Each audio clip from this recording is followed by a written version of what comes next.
Thank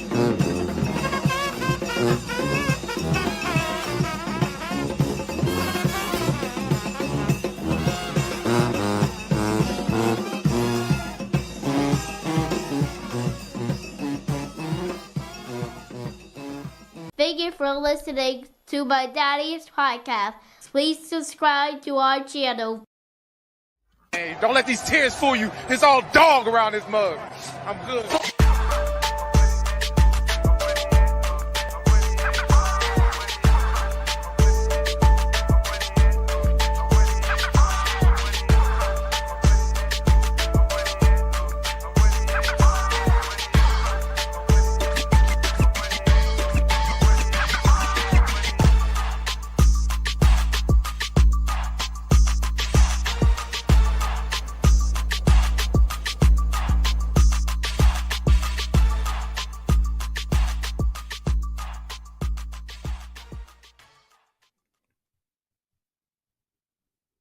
Hey, what's going on, Who Dat Nation? It is yours truly, Timothy J. Jones. And yes, I am the host of the State of the Saints podcast. And thank you all so much for checking out the State of the Saints podcast, where we talk New Orleans Saints.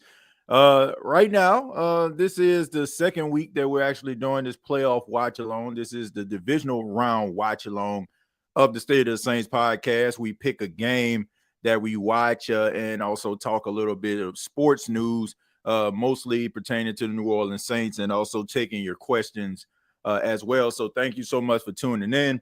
I'm actually not in my chair today, man. I'm sitting on the couch, man. I'm sitting on the couch today, trying to enjoy this game. Kansas City, the number one seed in AFC, taking on the Houston Texans, the team that won their game last week. This is going to be a fun game to watch. We want to see if Kansas City is going to be able to shake off the rust, as we know that a lot of their starters on the last week of the season did not play. So this is about 3 weeks that they did not have to deal with any type of contact. So we're going to see if this is going to, go into any rust here. They do get the ball first, and it will be returned. And the returner gets down the field, and he breaks tackle, and he's gone. He's to the 50. Oh, he breaks another tackle. He's to the 40, the 30, and he's tackled down at the 30-yard line, but he does lose the football. And let's see. Some of the Kansas City Chiefs players are saying that they maintain possession, but, man, right out of the gate, man, that is the way that you want to start a football game, and that is the worst way you want to start the football game if you're the Houston Texans right there. I mean, they guy like he shot out of a cannon there. So as we can see, man, he did indeed fumble the football. And luckily for him, they were able to maintain possession. I believe that was Samaje Perine who recovered the football. But that is one heck of a return right there, down to the 30-yard line. So Patrick Mahomes and the Chiefs offense have perfect field position to start this football game. But shouts out to everybody here right now. I want to let you know that the show is indeed brought to you by BETUS. You can sign up today, get up to 150% on your first deposit, up to 125% on your second and third deposit, up to $2,000. You can use the promo code YouTube150. Shouts out to everybody in the chat right now. Once again, we're talking about this divisional round game as we watch along, but we're also going to be talking about New Orleans Saints. The Saints coaching search, we'll be getting to that. They spoke with Joe Brady as well as Darren Rizzi on Friday. As we see Isaiah Pacheco tries to carry the ball, and he goes absolutely nowhere. So we take a look at Patrick Mahomes in the divisional round, 6-0 record, average 302 yards, 16 touchdowns, 0 turnovers. I mean, it doesn't get any better than this. And we know that a great quarterback like Patrick Mahomes, I mean, he seems to shine in some of the brightest moments. That's the reason why a lot of people are considering him, the best to ever do it. But it is 2nd and 11. Isaiah Pacheco loses 1 yard on a play. Mahomes in the gun. He looks. He throws the ball to Pacheco, and Pacheco drops it. So two opportunity for Pacheco, couldn't do anything with it. Will Anderson right there. And, Isaiah Pacheco, he dealt with that injury earlier in the season. they decided to sign Kareem Hunt. Kareem Hunt has really been doing a really good job in his absence. And quite frankly, I wouldn't be surprised if I see Kareem Hunt, in this game quite often. But we do see Samaje Perine, the third down back that they had, that they got from the Cincinnati Bengals, the Denver Broncos in the offseason. So Hollywood Brown in motion. And here we go. Patrick Mahomes fades it up, and he tries to go to Hollywood Brown on a play, but is incomplete. So, based on that really good return, they get absolutely nothing out of it when it comes to the touchdown. I mean, you got yourself a short field, and credit to DeMeco Ryans' defense right there. They were able to get these guys off the field in a 3-and-out. So this is going to be one of those situations where you're just going to have to settle for 3. Harrison Buckner, who was injured earlier in the season himself, but he's back, and it's been a little rusty, man. He's been a little rusty, but let's see if he can get this chip shot field goal in, snap, placement, kick on the way, and good. So early in the game, 13 minutes, 58 seconds left in the first quarter, you got the Kansas City Chiefs ahead of the Houston Texans, but that's the best situation that you can actually ask for, a 3-0 lead. So this gives Houston an opportunity to try to make something happen for themselves. But we're very interactive. For those that may have, stumbled upon this podcast, probably looking at this divisional round game, we're very interactive. If you want to, talk to us, interact, you can always put your comments inside of the chat. But let's go ahead and see what some people have to say. Shouts out to Jerry in here, Dalton. Thank you all for being here.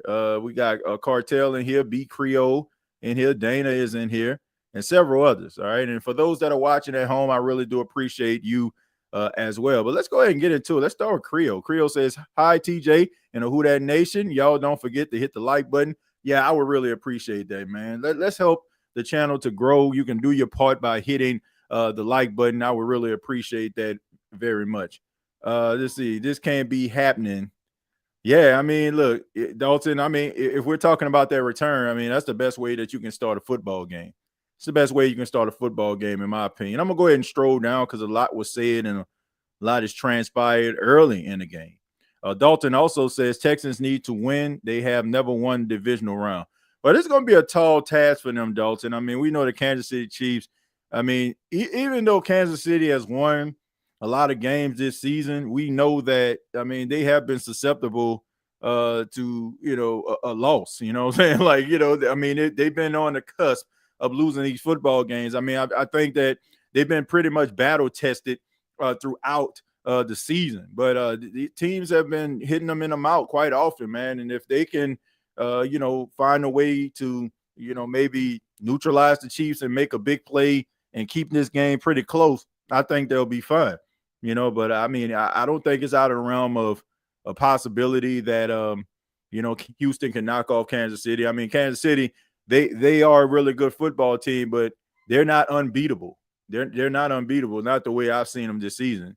Got a question or a hot take, drop an audio with the topic and take it at stateofthesaints@gmail.com. Yeah, Cartel. Yeah, if you got any takes or anything that you want to say, you can put it in audio form and submit it to stateofthesaints@gmail.com, and we can read it here on the show. Let's see. I'm gonna need an upset. Go Texans. I think a lot of people are looking for an upset. I think many people have what you call Kansas City fatigue.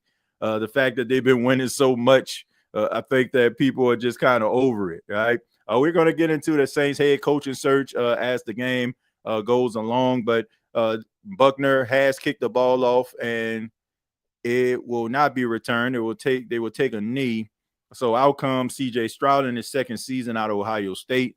I mean, we know about his first season was one of the best seasons a rookie could possibly have. But I mean, he's been okay this season, but he hasn't been, everything that we expected him to be in year number 2. All right. So we see Boyd, he took off his helmet and threw it. And so that was a 15-yard penalty right there. So he was excited about the play, got too hype, about it. But at the same time, you got to keep your helmet on. All right, so 1st and 10 for C.J. Stroud and the Houston Texans offense. We know Joe Mixon in the backfield. You got Nico Collins, who had a really big game last week. All right, here we go. The handoff to Joe Mixon. Joe Mixon has really had success against the Kansas City Chiefs throughout the years. I mean, you know, during this time with the Cincinnati Bengals, he has had no issues running a football. But C.J. Stroud is going to have to play a little bit better. Last week, it wasn't his best game. That defense really helped him out tremendously, include the pick six. You know, that pretty much sealed the deal in that game versus the Chargers. But and he has to play a little bit better and make some better decisions, man. But I think that the sky's the limit for C.J. Stroud, as we know. 2nd and 5, he's in the gun. Snap, he looks, and he completes the pass. That is to Joe Mixon. So that is a first down right there. So keep the drive going, keep the chains moving. As we look at Bobby Slowick, a guy that is highly touted, a guy that has had some head coaching interviews. So this could be one of those situations where Bobby Slowick may end up having to leave Houston. But, you know, his name is among the list of head coaching candidates. So this is 1st and 10 for the Houston Texans. And there's a play action, a rollout. C.J. Stroud throws the ball down the field to a wide open Dalton Schultz. And Schultz gets down the field, and that is enough for a first down. He's looking for a flag. Not sure if he's going to get that, but he did get a big gain on the play. Dalton Schultz started his career with the Dallas Cowboys, man. He's been with the Houston Texans for a few years and has been a utility blanket for C.J. Stroud. So that was a really good pass right there. That's what happens when you get success running a football, the respect that Kansas City has for Joe Mixon. It sets up a big-time play from C.J. Stroud to Dalton Schultz. So here we go. Nico Collins in motion. He gets into the backfield, and they hand the ball off to Joe Mixon. Joe Mixon goes up the field, and it looks like he gets about 4 or 5 yards on the play. So Joe Mixon getting into the mix pretty early. We also take a look at Steve Spagnuolo. I'm pretty sure a lot of Saints fans know about Steve. You know, he was he was the interim coach during that suspension year for Sean Payton. And, you know, also he was a head coach of the Rams. One of those guys that are much better coordinator than they are head coach, but he is one of the best to do it defensively, calling those plays. All right, 2nd and 5. All right, another handoff to Joe Mixon. Joe Mixon tries to get up the field, but he doesn't get the same success as he did on first down. Gets about 2 or 3 yards on the play. But as we can see, they're using Joe Mixon. So if Joe Mixon can find success early in the game, you can honestly believe that they're going to set up the play action and more explosive plays down the field. So we seen Trent McDuffie. He was on the sidelines. Looked like he took a little bit of a nasty hit. They had to check on him. So he looked like he's going to be all right. You know, Trent McDuffie, first-team All-Pro, guy that's known for locking down some of the best receivers in the game. So here we go, 3rd and 3 for C.J. Stroud and the Texans. All right, he's in the gun. He's looking. He throws a quick pass, and that pass is caught this time to Nico Collins, and that is a first down. So once again, you got yourself 3 first downs on this first drive, and that's the way that you want to kind of settle in. I mean, it started off a little bleak, you know, with the big-time return, but they were able to get a field goal. Well, Kansas City was able to get a field goal. The Houston Texans were able to stop them so they weren't getting to the end zone. And now you have yourself 3 first downs on this drive. So very impressive drive by the Houston Texans. You want to be able to get the crowd out of the game, and this is how you do it, man. Methodically go down the field. All right, so here we go. A handoff to Joe Mixon. Joe Mixon tries to fight for a few yards. He gets past the line of scrimmage, but that's about it. So about 1 yard on the play there. All right, so good game tackling right there by the front 4 of the Kansas City Chiefs. That's going to set up a 2nd and 9. So Trent McDuffie comes back into the game. That's good to see if you're a Kansas City fan. You definitely don't want to lose a player of his caliber out there. So this is 2nd and 9. As we take a look at D'Amico Ryans' second year with the Houston Texans, have them in the playoffs for the 2nd consecutive year. And they're looking to get past the second round. Last year they got into the divisional round against Baltimore, got blew out. This time they're playing against Kansas City, won a different situation. And there you go, Trent McDuffie with the breakup. So he leaves the game, comes right back in, and makes an immediate impact. That is the reason why you want to see Trent McDuffie out there making plays. I mean, him being on the sidelines is no bueno. All right, so decent pass right there, but that was just good timing, good film study right there by Trent McDuffie, understanding the play, was able to make a play on Nico Collins. That's going to be a good matchup. The matchup, in my opinion, we got to watch for throughout the game. Two talented guys, one on offense, one on defense right there. That's going to be a good one-on-one matchup. 3rd and 9, and here we go. C.J. Stroud scrambling. He rolls to his right. He tries to run, and he gets tackled. He gets past the line of scrimmage, but that's about it. And that's going to set up 4th down. So this is going to set up a Fairbairn field goal. Hopefully, he can go ahead and knock it in. But what we need to be paying attention to is C.J. Stroud limping off of the field. You definitely don't want to see that. All right, so that was really good coverage right there. He probably wanted to go to Nico Collins. They take a look at Hutchinson, the speedy guy. He was pretty much covered. So here we go.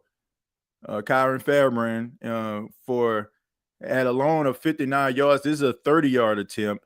So let's see if he can get it. Snap, placement, kick on the way, and that is good. So 2 quick chip shot field goals for both teams, and now the game is tied at 3. Once again, this is the State of the Saints podcast, divisional round watch along. I am yours truly, Timothy J. Jones. Happy to be here. So the game is tied at 3-3, but I think the story right now is C.J. Stroud limping off of the field. You definitely don't want to see that. If he can't go, something very serious happened, Davis Mills would be the backup. Davis Mills is very serviceable, but you don't want to see C.J. Stroud on the sidelines. That's pretty much going to be your playoff chances if anything seriously is going on with him. But let's go ahead and talk a little bit about the Saints coaching search. As we know, the Saints coaching search has indeed heated up. Some guys have already spoke with the New Orleans Saints, some coaches, guys like Mike Kafka, Aaron Glenn has spoke with the New Orleans Saints. But there are a few guys that had interviews on Friday, and one is offensive coordinator of the Buffalo Bills, Joe Brady. Joe Brady, of course, Saints fans are very familiar with him. His time in New Orleans, he was it wasn't a little bit. He was an intern, a guy who got the coffee for the coaches, etc. Just try to get his feet wet in the world of coaching. And of course, he goes to the LSU Tigers. And back in 2019, when they had that national championship year, he was the passing game coordinator, responsible. Well, a lot of people consider him responsible for being the architect behind that offense that had Joe Burrow and Jamar Chase and Justin Jefferson and Thaddeus Moss and Clyde Edwards-Helaire and Terrence Marshall. Everybody kind of, looks at him as the guy that put that thing together. Then he goes to the NFL. He was the offensive coordinator of the Carolina Panthers when Matt Rule was hired. Didn't work out. He ended up getting fired. Then he goes to the Buffalo Bills, kind of worked himself up, assistant, a quarterback coach, assistant, offensive coordinator. And then when the team decided midway through the season last year, they got rid of Ken Dorsey as their offensive coordinator. They allowed Joe Brady to come in, and Joe Brady has been working with Josh Allen, and Josh Allen statistically has had his best season in Joe Brady's full year as the offensive coordinator. He's 35 years old, very young, kind of fits that new mold of coach that a lot of NFL teams are looking at. So he definitely is a top candidate for not only the New Orleans Saints, but around the National Football League. A lot of questions have been asked. Is Joe Brady ready to be a head coach? I don't know that. I mean, it's hard to say, especially for a guy who has never been a head coach. But, I mean, he kind of fits that mold. So we got to see, is that going to be the right decision, or the Saints feel it is the right decision? We'll get into Darren Rizzi in a minute. But Samaje Perine returns the ball and doesn't get far, but he does get a little bit past the 30-yard line, and out comes Patrick Mahomes. Now, this is going to be a little bit more of a longer drive if they're going to get a touchdown out the deal. I mean, we know Patrick Mahomes, but you have to be honest with yourself. As great as he is as a quarterback, this has not been his best season. This has not been his best season as the quarterback. I mean, he's turned the ball over quite a bit, but they have still found themselves winning a lot of football games. All right, so we got Xavier Worthy in motion, and they hand the ball off, this time to Isaiah Pacheco. He runs really hard. I mean, he's not the biggest guy in the world, but he runs really hard and physical. and he gets a few yards on the play. All right, so let's see what you all have to say. It says Kellen Moore was interviewed today.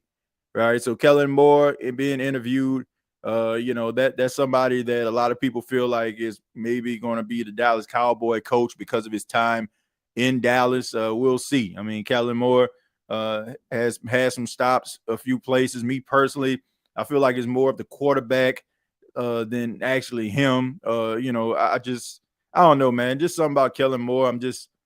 I just feel like, who's not going to be good when you got Dak Prescott, who's a good quarterback, who's not going to be good when you got Justin Herbert, who's not going to do really good if you look at the Philadelphia Eagles team with Jalen Hurts and Saquon Barkley, and they got one of the best offensive lines in football. So I don't know, man. I just think that the guy basically has been set up in some really good spots, and it's more so about the personnel than him as a coach, but I digress. All right, 3rd and 3 for the Kansas City Chiefs here. You got Patrick Mahomes in a gun, and it looks like the play has been blown dead. Look like we got a false start on the play on this 3rd and 3, so this is going to make it a little bit longer. Going to go from a 3rd and 3 to a 3rd and 8 for the Kansas City Chiefs. All right, let's go ahead. It says, TJ, in your opinion, who you think the Saints will pick as their head coach? Well, I mean, I think it's between Mike McCarthy and Joe Brady. I would throw Aaron Glenn in there, but I really feel like, Aaron Glenn is going to go to the Jets, especially like since we heard all these stories about Aaron Glenn and his main spot that he wants to be is with the Jets.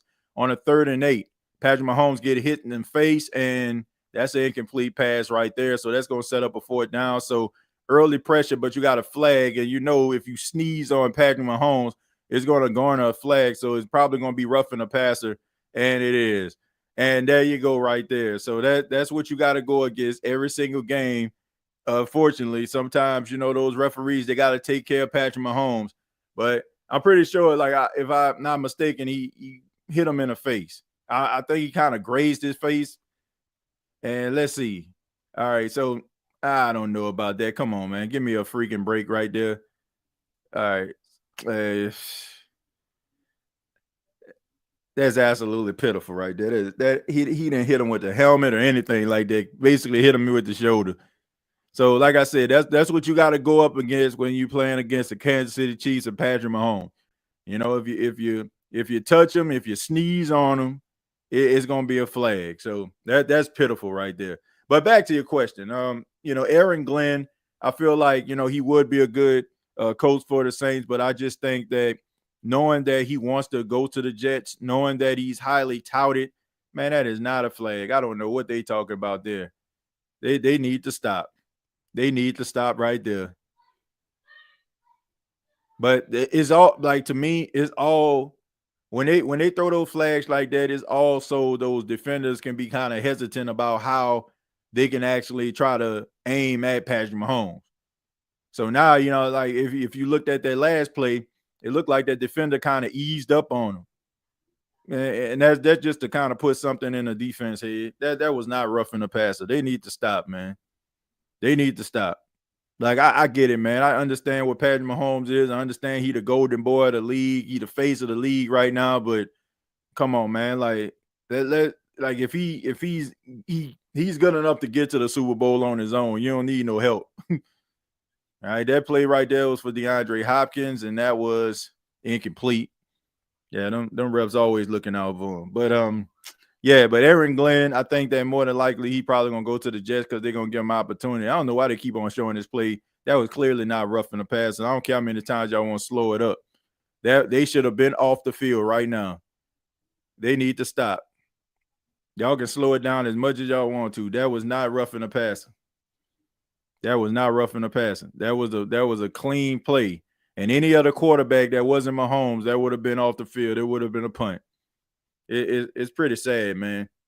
Like this guy is really talented. He's really good, and now he's starting to get getting the Jordan treatment. The Kobe treatment. When all right, and that pass right. Oh man, what a catch!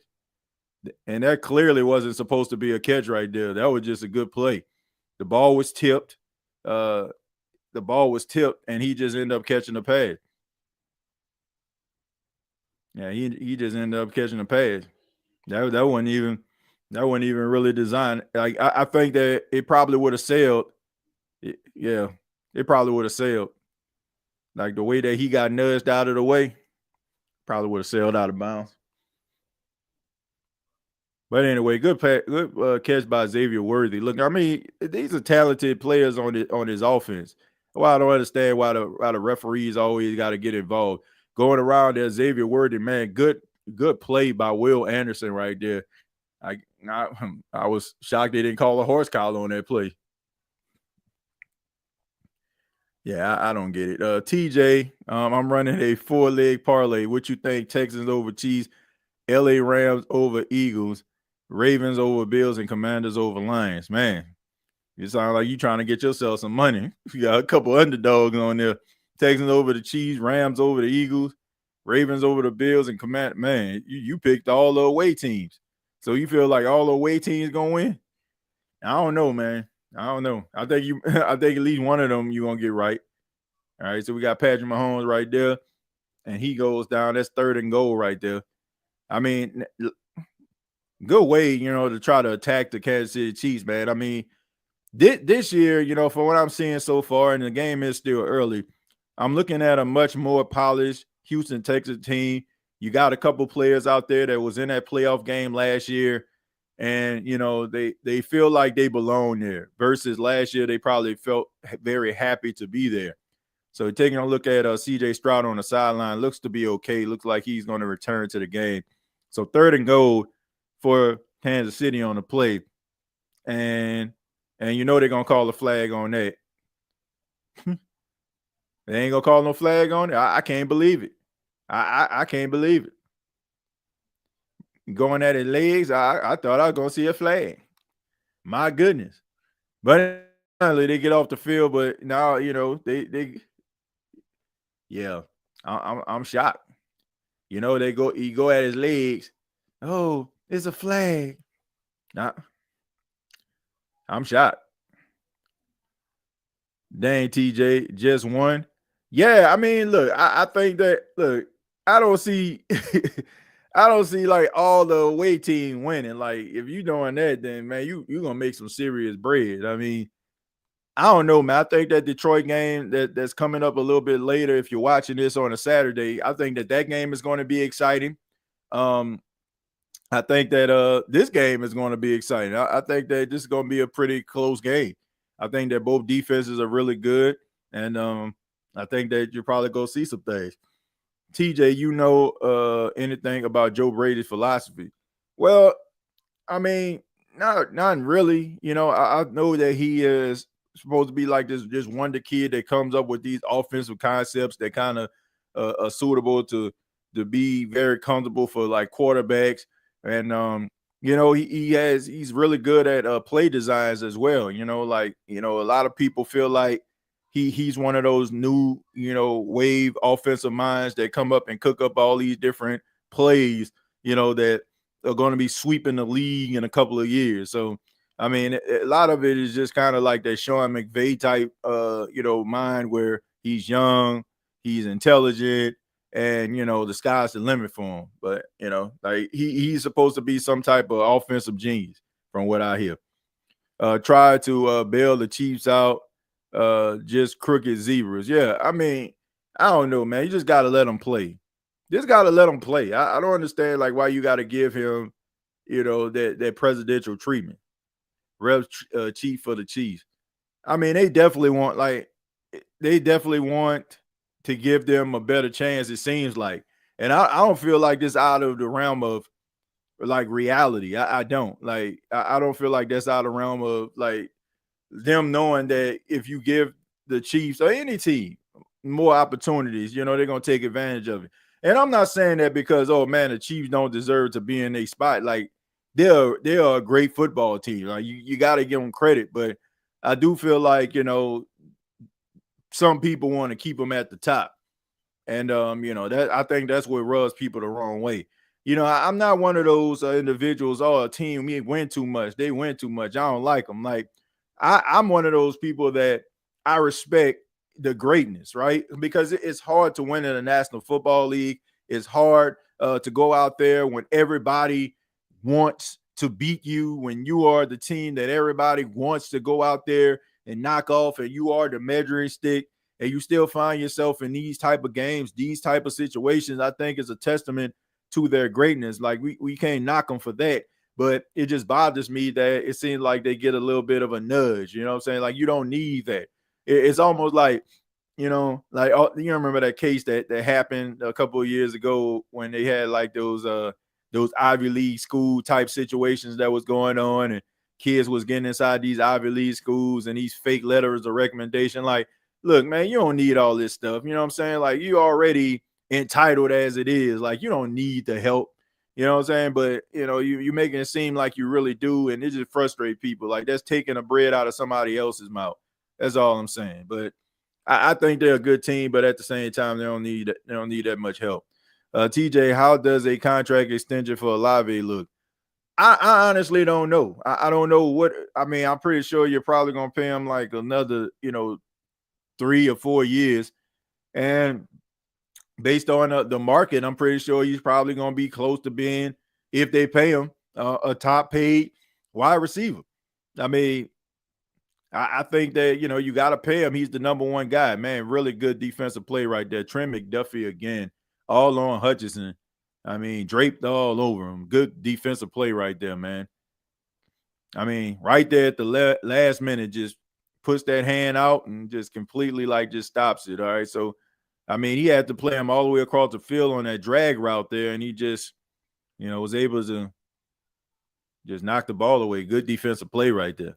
Yeah, I don't know exactly what it would look like as far as like a contract, but he is a number one guy. That was a good run by Joe Mixon right there. Got about 7 to 8 yards on that play. Yeah, but they're gonna pay him. They're gonna pay him because, I mean, he is the number one guy. But me personally, like, if the Saints end up getting, let's just say they take that top pick and they get a wide receiver like McMillan or something like that, that's going to be something that you're going to have to ask yourself. Like, are you going to pay Chris Olave? Like, are you going to pay him top dollar? That could be one of those situations how it was with Brandon Cooks and Michael Thomas. You looked at Michael Thomas as that top guy, as we see CJ Stroud's pass to Nico Collins for another first down. Yeah, I mean, would it be like one of those situations where you didn't pay Brandon Cooks, but you paid Michael Thomas? I don't know, but I do think that the Saints need that big physical receiver. That's, I feel like they missing somebody they can actually count on in some of those tough situations right there. Let's see. I want the Bills and Lions in the Super Bowl. Yeah, that would be an exciting Super Bowl right there. And I honestly feel like that would be a Super Bowl everybody would like to see. I mean, I want to see the Lions make it. I think that they got the tools and the talent to make it, but it's going to be tough, man. I expect for the Commanders to go out there and play them pretty tough in this game. I'll be shocked if it's a blowout. I do know they're going to put some points up on the board.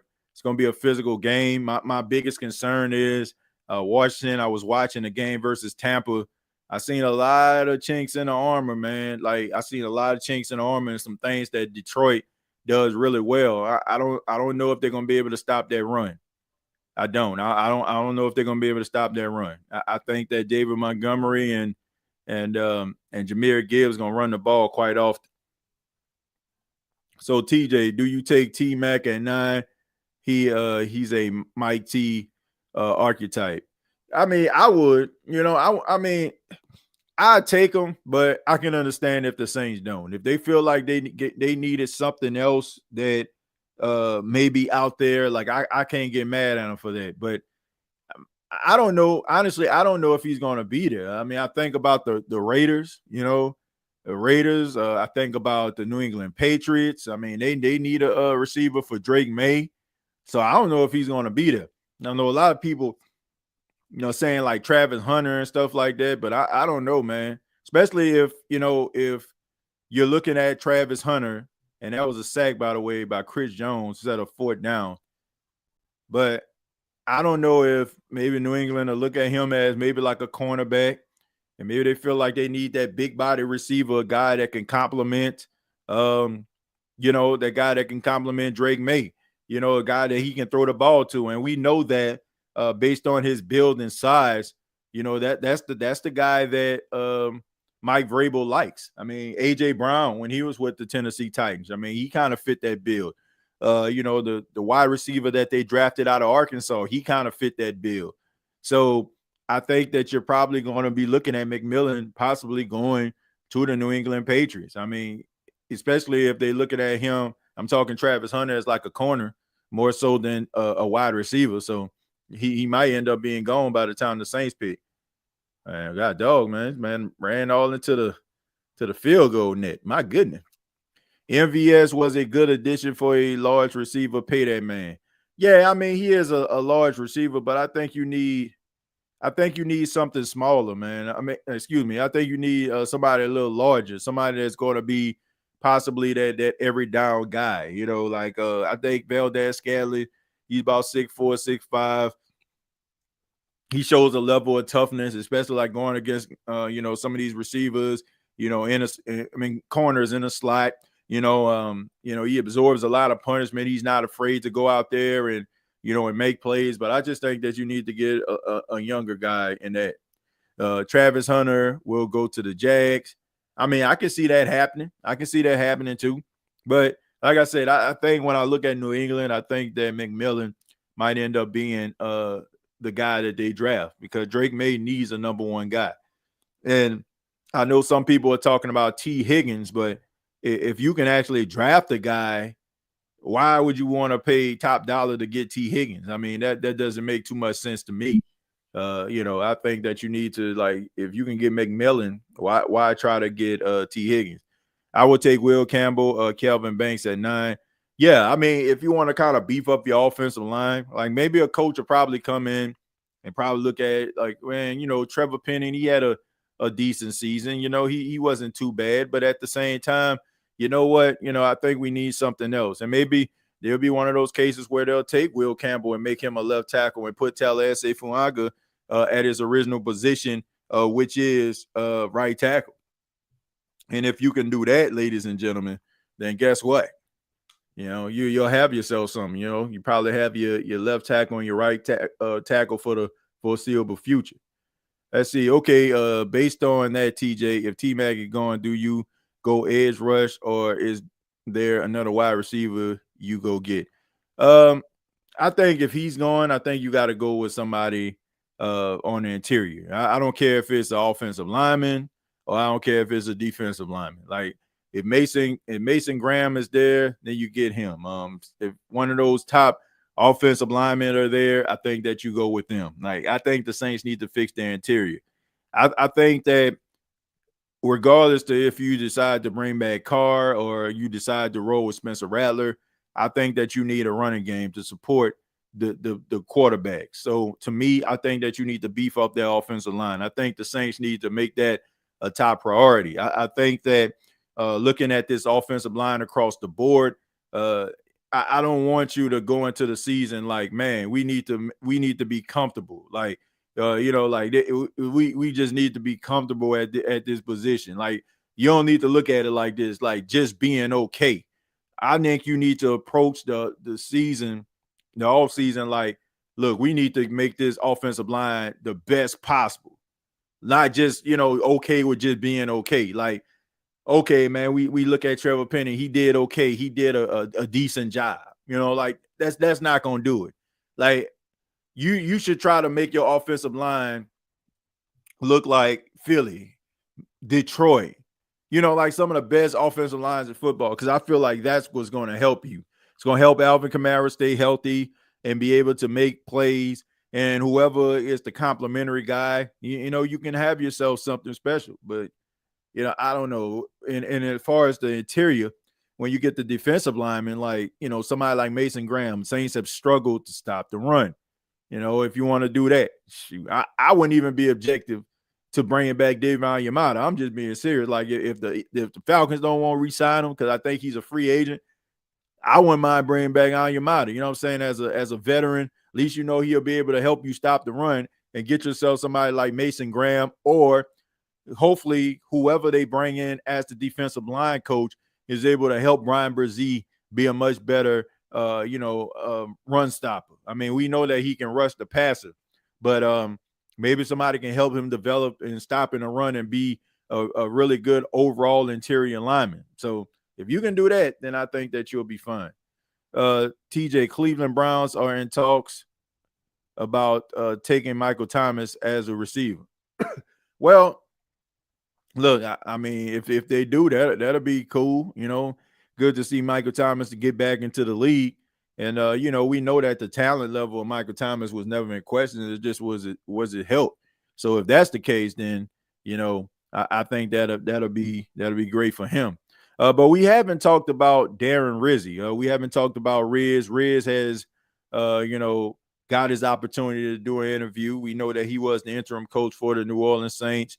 And once Dennis Allen was fired after that Carolina Panthers game, I just feel like Darren Rizzi, I think we already know what he is as a coach. I mean, he's a guy who's a passionate guy. He's a fiery guy. I don't think he's an individual that people just dislike. I like Rizzi. I think what he did and what he was necessary for the New Orleans Saints. I think that anybody else, it would have been completely off the rails, probably wouldn't have won no games. But at the same time, you have to wonder, is he the right guy for the job? There were some games where it just looked like he was outmatched, he was outcoached. And, that's something that you don't necessarily want. Darren Rizzi, regardless if he becomes a head coach or not, his services will be acquired in the special teams capacity. He's one of the best special teams coaches in football. I would probably look at him maybe going to the Denver Broncos if the Saints don't elect to hire him on a full-time basis. He'll probably go up there with Sean Payton and probably be the special teams coach since Sean Payton has fired his special teams coordinator. So, I like Darren Rizzi. I think that, he's probably going to be that long shot guy, probably going to be that guy who helps the Saints save face. Like, like we wanted him the whole time. If Aaron Glenn doesn't want to come there, Joe Brady decides that maybe he wants to go somewhere else or go back, they'll probably just be like, oh, Rizzi, that's who we wanted. We just want to make sure we do our due diligence, but he is who we wanted the whole time. Okay, whatever, man. For 3rd and 7. All right, so Patrick Mahomes scramble. He's going to get that first down, by the way. And he scrambles and he runs again, and he gets first down and a little bit more. So that was a big-time play right there. But that's what happens, man. I mean, you got all of those players down the field. You respect the ability of Patrick Mahomes, and it just leaves, him opportunities to scramble. And he's not the fastest guy in the world, but I noticed about Patrick Mahomes, when he scrambles, it's like, man, it's never like 4 or 5 yards for the most part. It's always like 10 or 15. Like he's like one of those, like, man, like when he scrambles, it's like, man, it's something bad about to happen because ain't nobody really around. Xavier Worthy making somebody miss, goes around and gets another first down. So 2 big time plays for Xavier Worthy early in the game. I mean, that big time pass that he caught from Patrick Mahomes early, and this on his wide receiver screen. So good blocks down the field. He was able to maneuver around the receivers and tight ends and got himself a first down. So, I mean, Derek Stingley, he's one of the best cornerbacks in the league, but when you're going up against the offensive lineman, man, it's kind of hard for you to get, block that. But anyway, we see Kareem Hunt. I think this is the first time he's been in a game from what I've seen. All right, so here you go. Here's the handoff to Kareem Hunt. Kareem Hunt gets around the side, gets a few more yards on the play. So Kareem Hunt, man, really has stepped up when Isaiah Pacheco was out, and you're happy to see, him getting his life together as well as his football life together. Boot Camp Kennels, thank you very much for the $9.99. I really do appreciate it. Thank you so much. Thank you for tuning in as well. This is the divisional round watch along, and we're talking Saints as well as NFL news. I do want to get into, as we look at Patrick Mahomes, he throws the ball, dumps it down to Kareem Hunt. Kareem tries to get a few yards on a play. He gets about 2 or 3. But I do want to talk about the whole Cam Jordan article. I'm pretty sure a lot of you have already heard people talk about that. I haven't gotten the opportunity to kind of chime in about it. Cam Jordan, as we know, man, 14 years with the New Orleans Saints, all-time leader in sacks, one of the best to ever do it in a Saints uniform. A lot of things were said, man, about this football team. A lot of things that kind of shed light on, some things that were going on.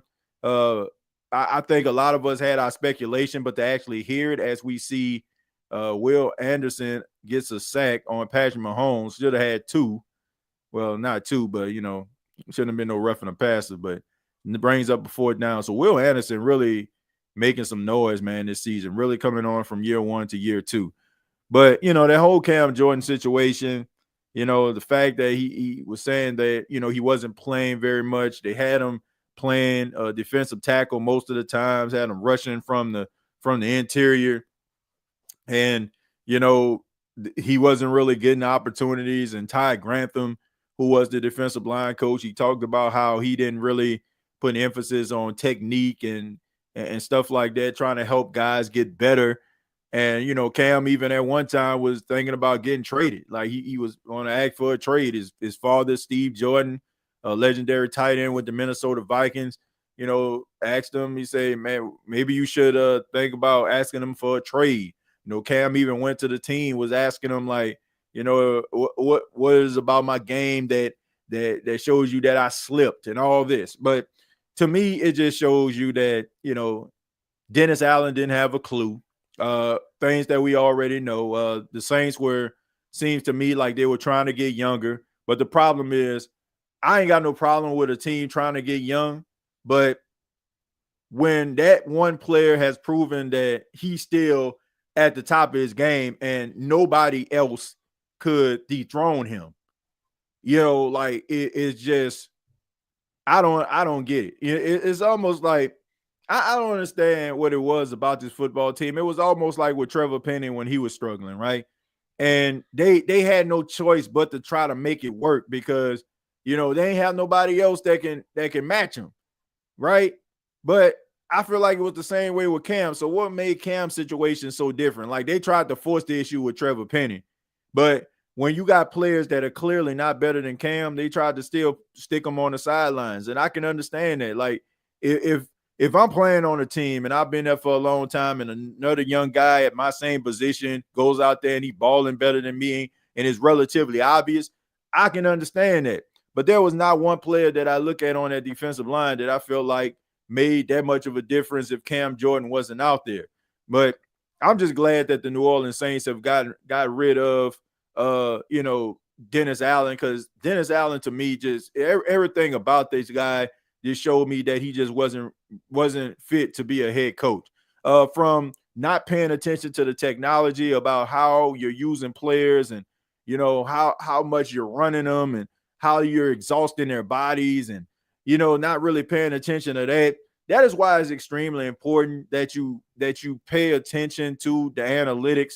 You may have come into the league or been coaching during a time before analytics played a huge role, but there's so much technology that can help you these days to help you become a better coach and be able to monitor and pay attention to your players. And it's sad that you had to go through that, and it seemed like Cam Jordan didn't really like Ty Grantham, and as we know that Ty Grantham ended up leaving the New Orleans Saints, going to Oklahoma State, as a defensive coordinator there. So, man, it just sad that it had to come to this point. But I just think that it just shows you the cowardice of Dennis Allen and his coaching staff, not willing to have the balls, the cojones to actually have a conversation like grown men with Cam Jordan, talking to him, letting them know what they feel and what the direction they were trying to go in, ducking him and stuff like that. He was talking about, wanting to have a conversation with guys like Mickey Loomis and crew, as we see Joe Mixon get up the field for about 12 yards. Like they up there ducking and dodging them. Like, that's so whack, man. That's so whack. And, hopefully the next coach that comes in, he's not shying away from having these type of conversations. And if you're going to try to move on and try to go younger, you'll give Cam Jordan the respect. Like Cam Jordan deserves the respect of you sitting there and having a conversation and letting them know why you decide that you want to go with this guy over here versus him. But it just had clearly just had something to do with the fact that those guys were younger and the fact that they actually paid that money. And this has been, to me, the detriment of the New Orleans Saints. They try to get these guys who they draft high. They try to get the guys who they paid X amount of dollars to hit the field. To me, I get it. You don't want to have somebody that's worth $12, $13 million sitting on the bench. But if that person is not better than that player that you probably got in the 5th round or probably making less money, like why does that person have to suffer? To me, that's hurting your team. Like, it's clear that Cam Jordan was better and provide more of a pass rush. I mean, we've seen it down the stretch. Once Dennis Allen got fired and he had an uptick in his snaps, we seen that he was making some noise. We seen that, he was able to make plays. He was showing flashes. So it to me, that was just a complete misstep from the coaching staff. And like I said, the more like you peel back these layers, the more we just realize that what has been said and what has been all the practices that we seen that everybody was acting like we were just pure speculating about have come to fruition. They basically dropped the ball, and that was completely embarrassing that you would do that to a player of the caliber of Cam Jordan. We see CJ Stroud going down the field trying to make somebody miss, fighting for extra yards, tried to run the guy over, but he gets a big gain on the play, at least about 25 yards on that play. Josh, thank you very much for $5. Says, I ate 12 eggs this morning. I normally cook 4, but I was feeling that omelets, so back to the stove I went. Well, Josh, thank you very much, man, for the $5. Yeah, man, ain't nothing wrong with a big protein breakfast like that, man. I mean, those omelets are really good.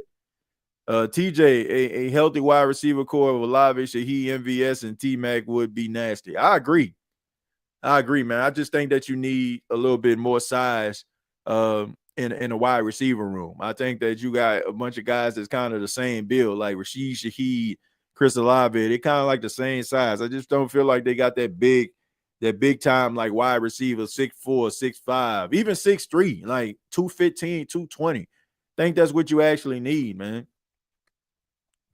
Let's see, a good time for a fumble or an interception. Where your buddies at now, Patrick? Is it not as sexy as a pick as a quarterback or wide receiver? But I think O-line and D-line is top priority in the first 2 rounds in the upcoming draft. Look, Bastian, I mean, I think you have a good point there. As we see, Joe Mixon only gets about a yard on a play. But I think you have an interesting point. I think that people just fall in love with the skill positions and, the players that's high profile. But I just think that the Saints definitely need to work on that D-line and O-line. Like if a McMillan isn't there or, somebody like that, I just think that you need to work on his offensive line. Like if Will Campbell is there, I'm rolling with that. Like I would love to have Will Campbell at the left tackle, move Tallahassee back to the right tackle. And like I said, man, I think he had a better season, but I'm not sold on Trevor Penny, man. And man, what a hit. What a hit right there, man. CJ Stroud tried to go back to pass, and I mean, he just got completely tattooed on that one. But yeah, man, I mean, Trevor Penny played better, but I mean, he ain't moving the needle for me. And he did Cesar Reed. Like I'm looking at Cesar Reed like trade bait. Like they talk about how well respected he is around the National Football League and this and that and the third. And but man, you can do better than Cesar Ruiz, and you can do better than Trevor Penny. Like I just think that the Saints need to stop trying to squint their eyes and trying to figure out like, oh man, we can make him this. Oh man, ooh, jeez, that boy shanked that kick. Did somebody hit it? I mean, did somebody shank it? I mean, what happened with that kick? Nah, he just shanked that. My goodness, what was that? Man, what was that? That was ugly. But anyway, like, yeah, man, I just think that, they just need to focus on trying to get this offensive line to make it the best possible, not just try to squint and try to make it seem like it's just working, try to draw wool over our eyes and try to make us feel like you got the best thing going, or trying to we got the best offensive line possible. Nah, man, like, it's Trevor Penning ain't it? Because quite frankly, like, let's just call a spade here. You're not picking up Trevor Penning's fifth year option. You're not. Like, why would you pick up his fifth year option? He's not that good. Like, he's serviceable. So to me, like, if you got a serviceable offensive lineman, like, why, to me, like, you're probably going to be moving on from him in the first place. So, like I said, I would draft Will Campbell if he's there, put him at left tackle, put Talese Fuaga at right tackle. Look, let's see what Trevor Penning, the guard position. If he can't play guard, then oh well. You know what I'm saying? Like, keep it moving. But at least you know that you have your right tackle and your left tackle solidified for the next couple of years. Because to me, I just think that you need to work on this offensive line. Need to get a guard. Like I said, I'm making a trade for Cesar Ruiz. Like, you can probably get yourself like a third or fourth round pick for Cesar Ruiz, to be honest with you, because people look at him as one, like, a really good guard, like one of the best in the league. As crazy as that sounds, like, he's well respected around the National Football League. So if that's the case, like, you can get yourself some draft capital for him. And like I said, just, man, fix that offensive line. That's what I'm doing. I just think that we just playing ourselves. Like, man, I'm not going into next season feeling like Trevor Penning about to be an all-pro, or he just gonna figure this thing out. I just think that he's serviceable. And I just think that you just need to stop playing around with serviceable guys that are not going to give you what you want. So try to draft these guys that that are easy study, that you ain't got to worry about, oh, are they going to be the same way next year? Like, they're going to be a dog this year and next year and the year after that. If I'm the Saints, I would trade Cesar Ruiz, that needs center. And we go down the field. That's Patrick Mahomes. And that, that was incomplete? Looked like Murray broke that play up right there. He's saying that it was a catch. So I don't know, man. What y'all think? Let's go back to the replay. That was a catch. He got it. And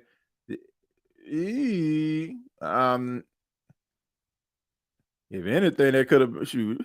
Oh, no, that looked like an incomplete pass. Let's see if he survived the ground. And he's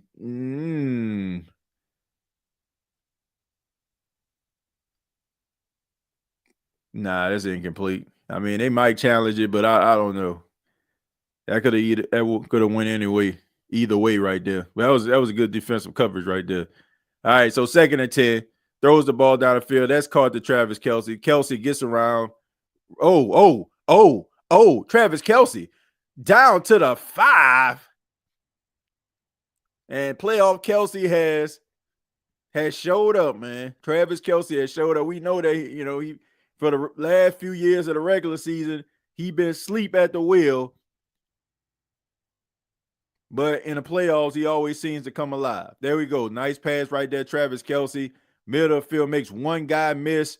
Definitely ain't got the speed he once did, man. But a couple years ago, that would have been a house call for Travis Kelce. But all in all, man, that was a big-time play right there. That's exactly what they needed.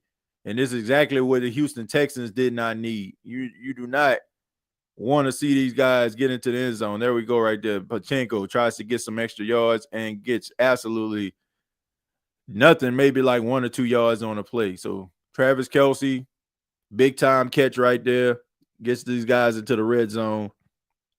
But yeah, man, I'm getting rid of I'm trying to trade Cesar Ruiz.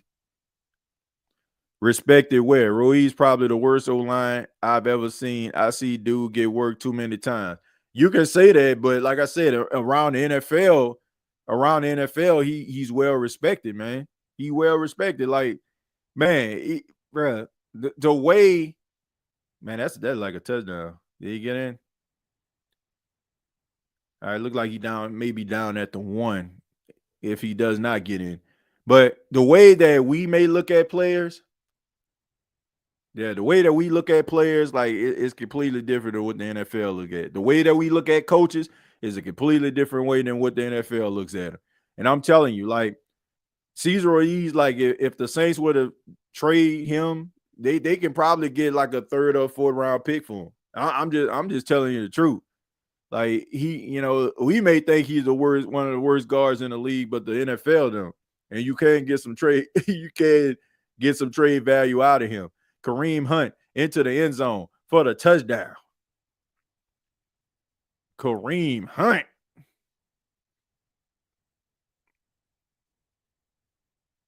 Let's see, is Loomis fired yet? You know that ain't happening, Jerry. You know that ain't happening. TJ, you're building a team and need a big wide receiver.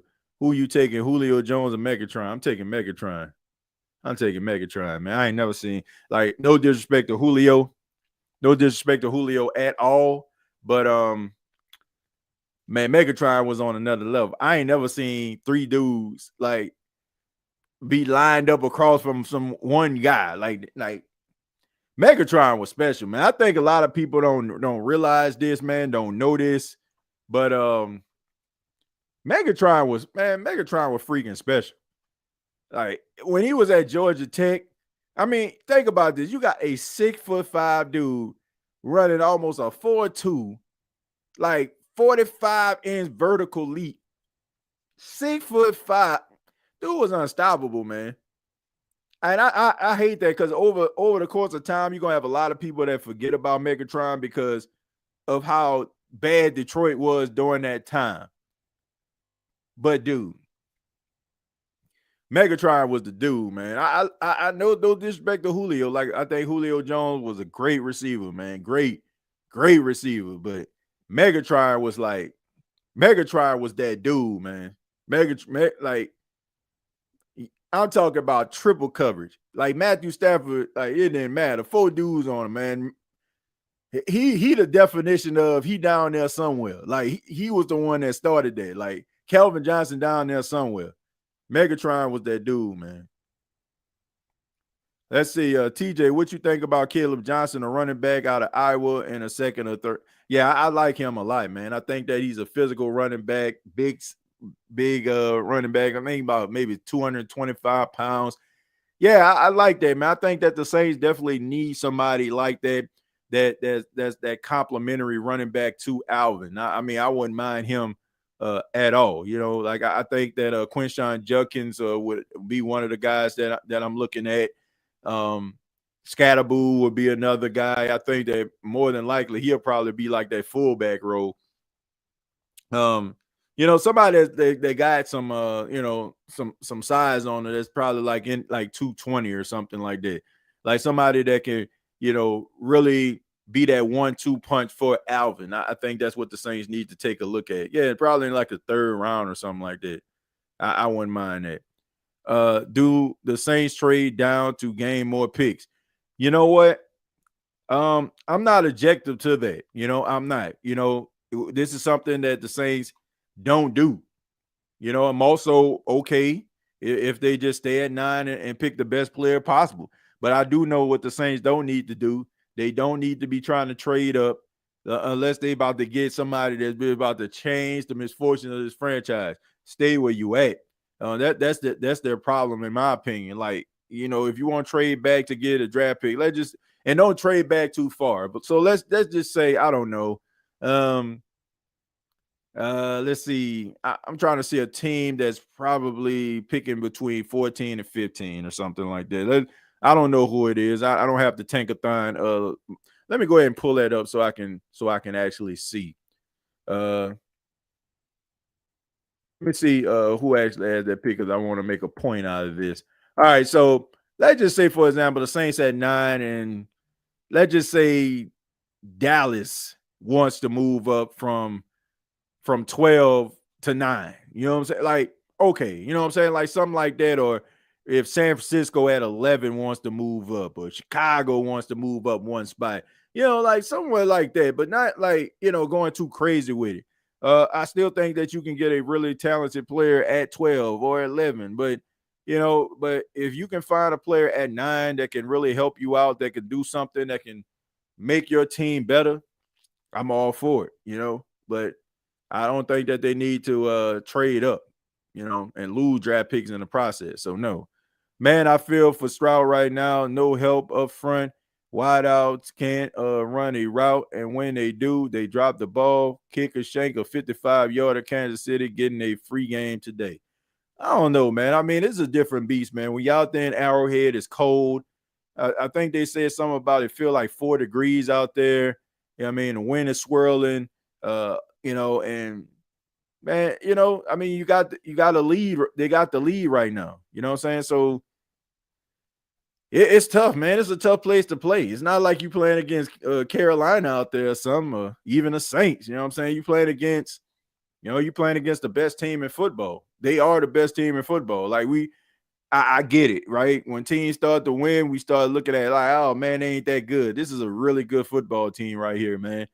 And they will take advantage of the mistakes that you make. All right, 3rd and 3 for the Houston Texans here. You got CJ Stroud in the gun. You have to believe that they got to convert this, man. They can convert this. I mean, the wheels definitely fall off. They tried to sneak on the blitz, and that pass is caught. That pass is to Joe Mechie right there. So, you're good to see that. I mean, everybody knows Mechie's story. Diagnosed with leukemia a few years back, able to get himself back into the league, into NFL shape. It was a dangerous pass nonetheless, but credit to Joe Mechie for understanding he was going to have to absorb a blow, but managed to make the catch. Sucks too, because this would be a different ball game if Dale and Diggs were playing. Probably would be. Especially with Tank Dale, but Kansas City, I mean, they just a good football team. I hate the Swifties. The Zebras always cheat for Kansas City. I don't say I hate them, like I said, but I do feel like the referees definitely are in favor of them, and they feel it seems like it feels like it's in the NFL's best interest or something for them to win. I just don't understand that. Like, I get it, but I just feel like they're good enough to win without them. Diggs is a diva. Yeah, he do cry too much. He do cry too much for my liking. Cool Sports, not if the Zebras have anything to do with it. They cheat for Kansas City. Trade up to get Shadur Sanders or Travis Hunter. Yeah, man, but I mean, that ain't, to me, I think both guys are talented, but that ain't trade up worthy to me. I don't think Shadur Sanders is trade up worthy, and I don't think that Travis Hunter is trade up worthy. I don't think that any player in this draft is worth the Saints like betting a house, the cars, the kids, and the dog on. I just don't. There's some really great players that they can select at that position at 9, and they don't have to overexert themselves to do it. Like, I think that Shadur Sanders is going to be a talented quarterback, but I don't think that he is worth like trading up all them spots to get him. I just don't. And neither is Travis Hunter. The Saints will have to take with Tennessee the first pick to get Shadur. Yeah, and that the second pick, like, who knows, they might roll with Cam Ward, but I doubt it. No quarterback in this draft is worth a trade up. I agree, man. Like, this is that Kenny Pickett, Malik Willis type draft for me. Like, y'all remember that draft where only Kenny Pickett was the only first round quarterback? That's kind of like how I feel. Like, I think Cam Ward, he's going to get drafted, but that you're probably not going to see another quarterback until maybe like the late second round or even a third. Like, because who's after that? Who else? You got Jackson Dart. You got Quinn Ewers. I mean, who else you have? Like, what other quarterback in this draft that you just feel like, man, just worth it? I don't even know. Like I said, Quinn Ewers. And Jackson Dart. That's about it, man. What other quarterback can y'all think of, like, that's probably going to end up hearing their name called in the second or the third round? Jalen Miro? I don't think so. I think you need to stay right where you at. Okay, TJ, if you need a possession receiver, who you taking on 3rd and 11? Larry Fitzgerald, Tim Brown, Antonio Freeman, or Chris Carter? On a 3rd and 11, man, let me get Larry Fitzgerald. No disrespect to Tim Brown. He's one of my favorite wide receivers of all time. When he played with the Raiders. Antonio Freeman, with the Packers, I mean, he was really good, very underrated as a wide receiver.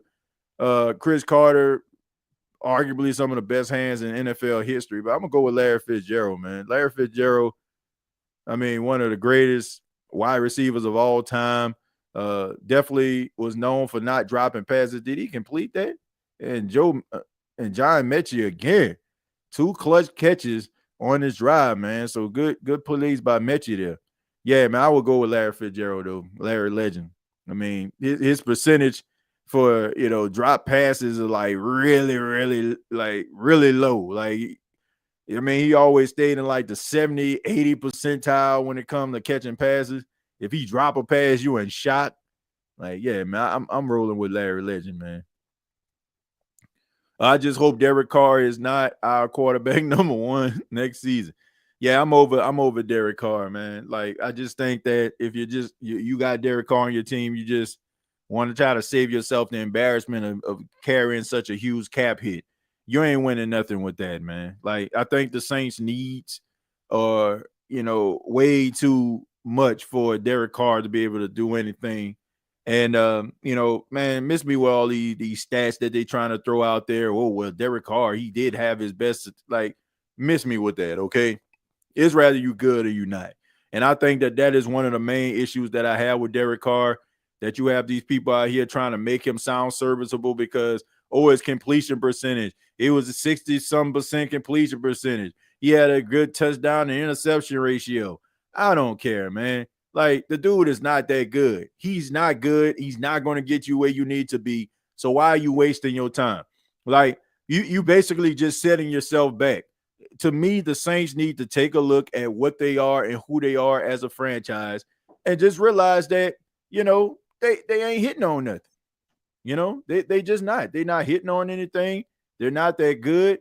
And like, the only thing Derek Carr is going to do is just set you back even further from reaching your ultimate goal, which is finding a possible franchise quarterback that can actually lead you somewhere. Not somebody that's just going to kind of keep you in the fight and going to keep you as far away from actually improving your football team as they possibly can. Like, if you're doing that, then it's just basically just a waste of time, right? You're just wasting your time, everybody's time. So I'd rather you just, 1, see what you got with Spencer Rattler, or 2, just stink it up and not be that good. You know what I'm saying? Like, if just don't be good.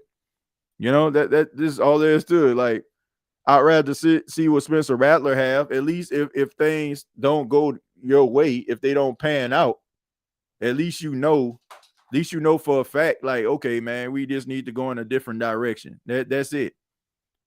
What's wrong? Mommy said something to me about you. Okay. All right, give me a minute.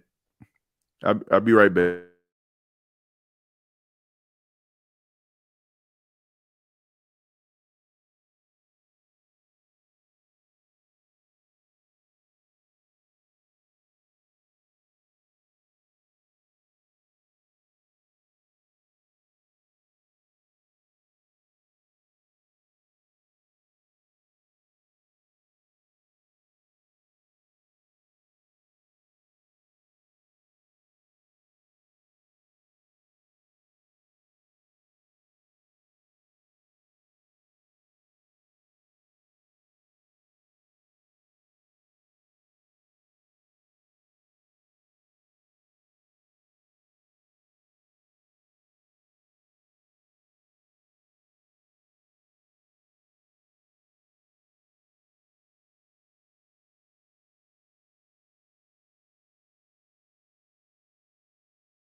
All right, sorry about that, folks. I actually had a grocery delivery that came to the door. I had to go ahead and get that real quick. Yeah, man, it's pretty bad weather out here. I ain't feel like going to no store. So I had to put that Instacart order in. But thank y'all for being here once again. This is the watch along of the divisional round, Kansas City Chiefs versus the Houston Texans. As we see right now, it's not looking too good. It's not looking too good for the Houston Texans right now, man. It seems like Kansas City Chiefs are pretty much flexing their muscle, but Fairburn, able to kind of bounce back. The 13-6 right now. I'm trying to see, man, because I got my laptop in the way of my TV. I'm sitting on my couch right now, and it's obstructing my view. So 13-6 is the score. TJ, your son is so adorable, handsome little fellow. Thank you, appreciate that. Yeah, man, that's my boy right there. Yeah, I think he gonna end up like. Don't be surprised in a couple of years. He wants to do a podcast. I was talking to him the other day. He says, Dad, I want to do a podcast. I said, okay, what you gonna talk about? He was like, I'm gonna talk about the Saints. I said, are you gonna talk about the Saints? I said, who on the Saints? He could think of nobody. I said, I said, I tell you what. I said, if you like start memorizing the players' names and stuff like that, I said, then I'll help you, do a podcast. And you were like, okay, so we'll see. But yeah, man, he's always around me. I take him to the radio station. Man, he always want to be in his room when I'm doing podcasts. So yeah, man, it's pretty cool, man. I could think of so many different reasons why a son wouldn't want to be around his dad. It's good that he, wants to be around me. It makes me feel good. Make me feel like I'm doing something right. TJ, you need 3 yards. Who you gonna get a ball to? The Bucks, Eric Dickerson, Brandon Jacobs, Bo Jackson, Michael Turner.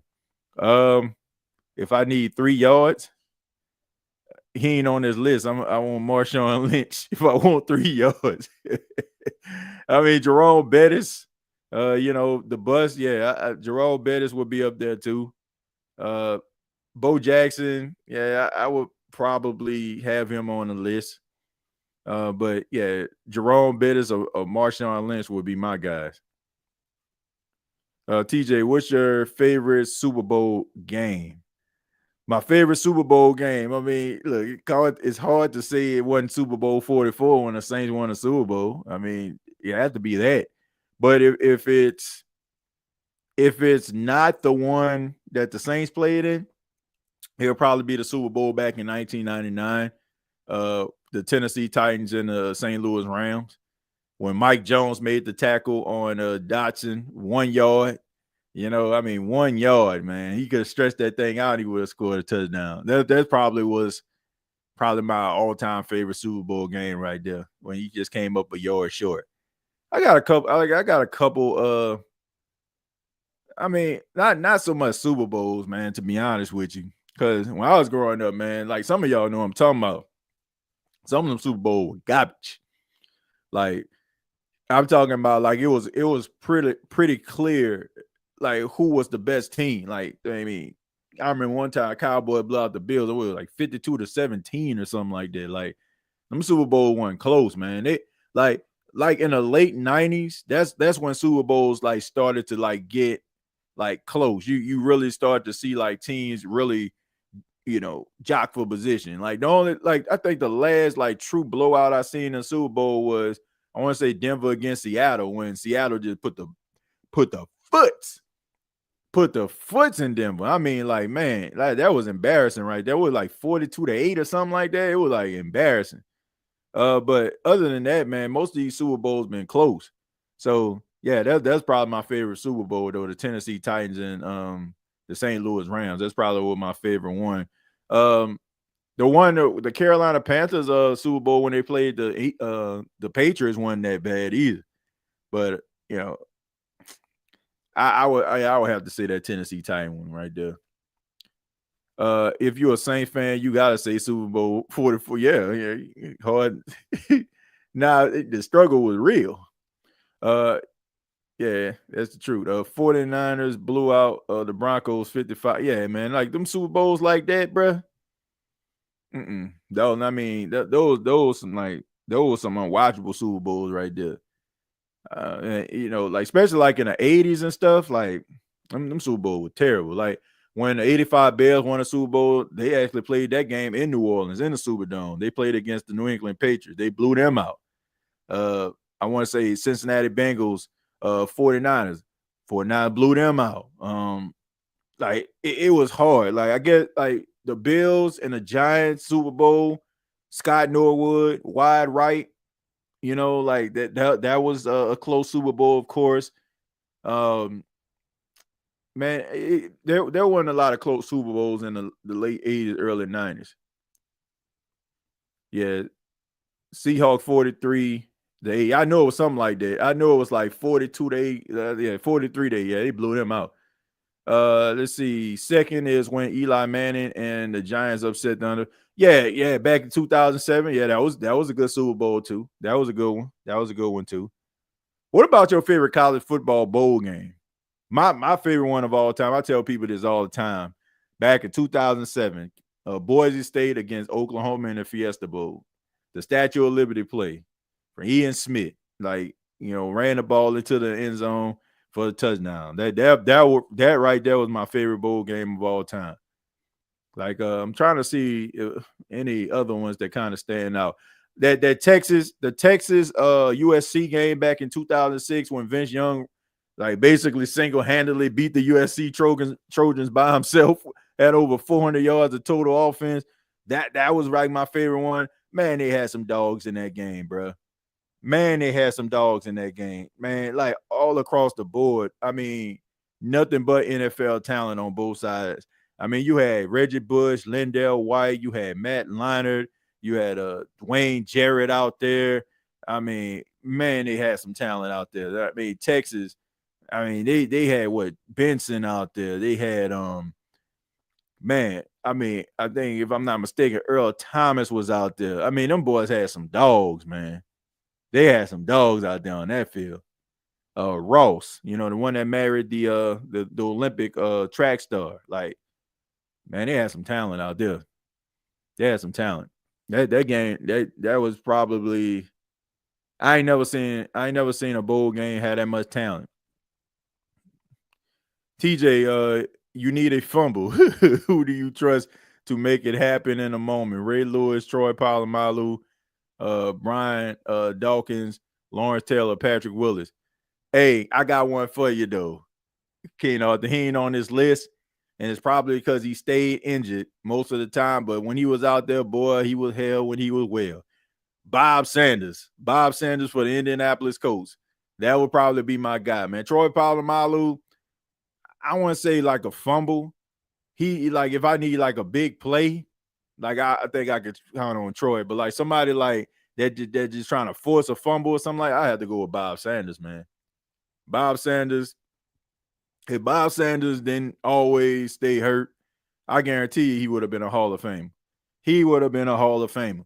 Like his style of play was a detriment to his career. Like he was so like off the chains, man. Like he was so man, he just played with so much like intensity. He just like, man, he just hurt himself. You know what I'm saying? He was like, he would throw caution to the wind. But man, was he a good safety? Man, that dude was a good safety. Like I used to enjoy watching that dude play. Like you talking about like somebody all over the field. Like, dude, if you like one of them younger like viewers don't really realize of who Bob Sanders was, like take the time, man. Go to YouTube, look at some Bob Sanders highlights. Dude was the definition of a dog.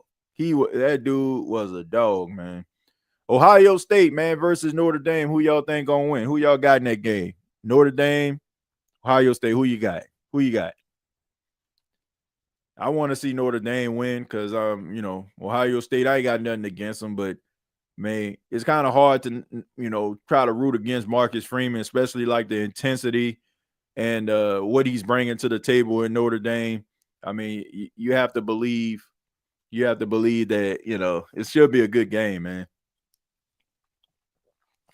But Riley Leonard gonna have to play better. He gonna have to play better, man. He can't be playing like he did the last couple of games. I mean, he's a warrior, man. He's showing some scrap and some grit, and he's making some plays when necessary. But, bro, he turning the ball over, not being like effective down the field. Notre Dame, I really don't care who wins. I'm just glad it's not Alabama or Georgia. Oh man, I think a lot of people feel like that, Dalton. I think people have SEC fatigue. The fact that neither one of these teams are from the SEC, it makes them feel better. But man, that's just a testament to like how great these programs have been. But I think you're gonna start to see a little bit more of this. I was talking to my big brother EJ. He was on the show last week, and he was just saying, man, it's good to see something a little bit different. He feels like the NIL and how college football is structured now, it's a little, it's a little different. It's going to give these other teams opportunities to succeed. And, I mean, I get what you're saying, but I also feel like some nuances of college football is going to fade away. It's no longer going to be about constructing the best program or maintaining success.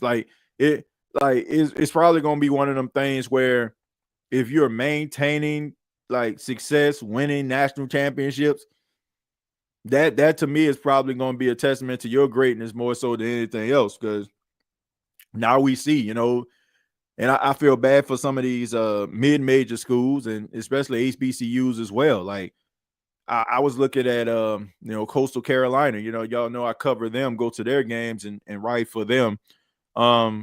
Braden Bennett, the running back for Coastal Carolina. I mean, the dude was definitely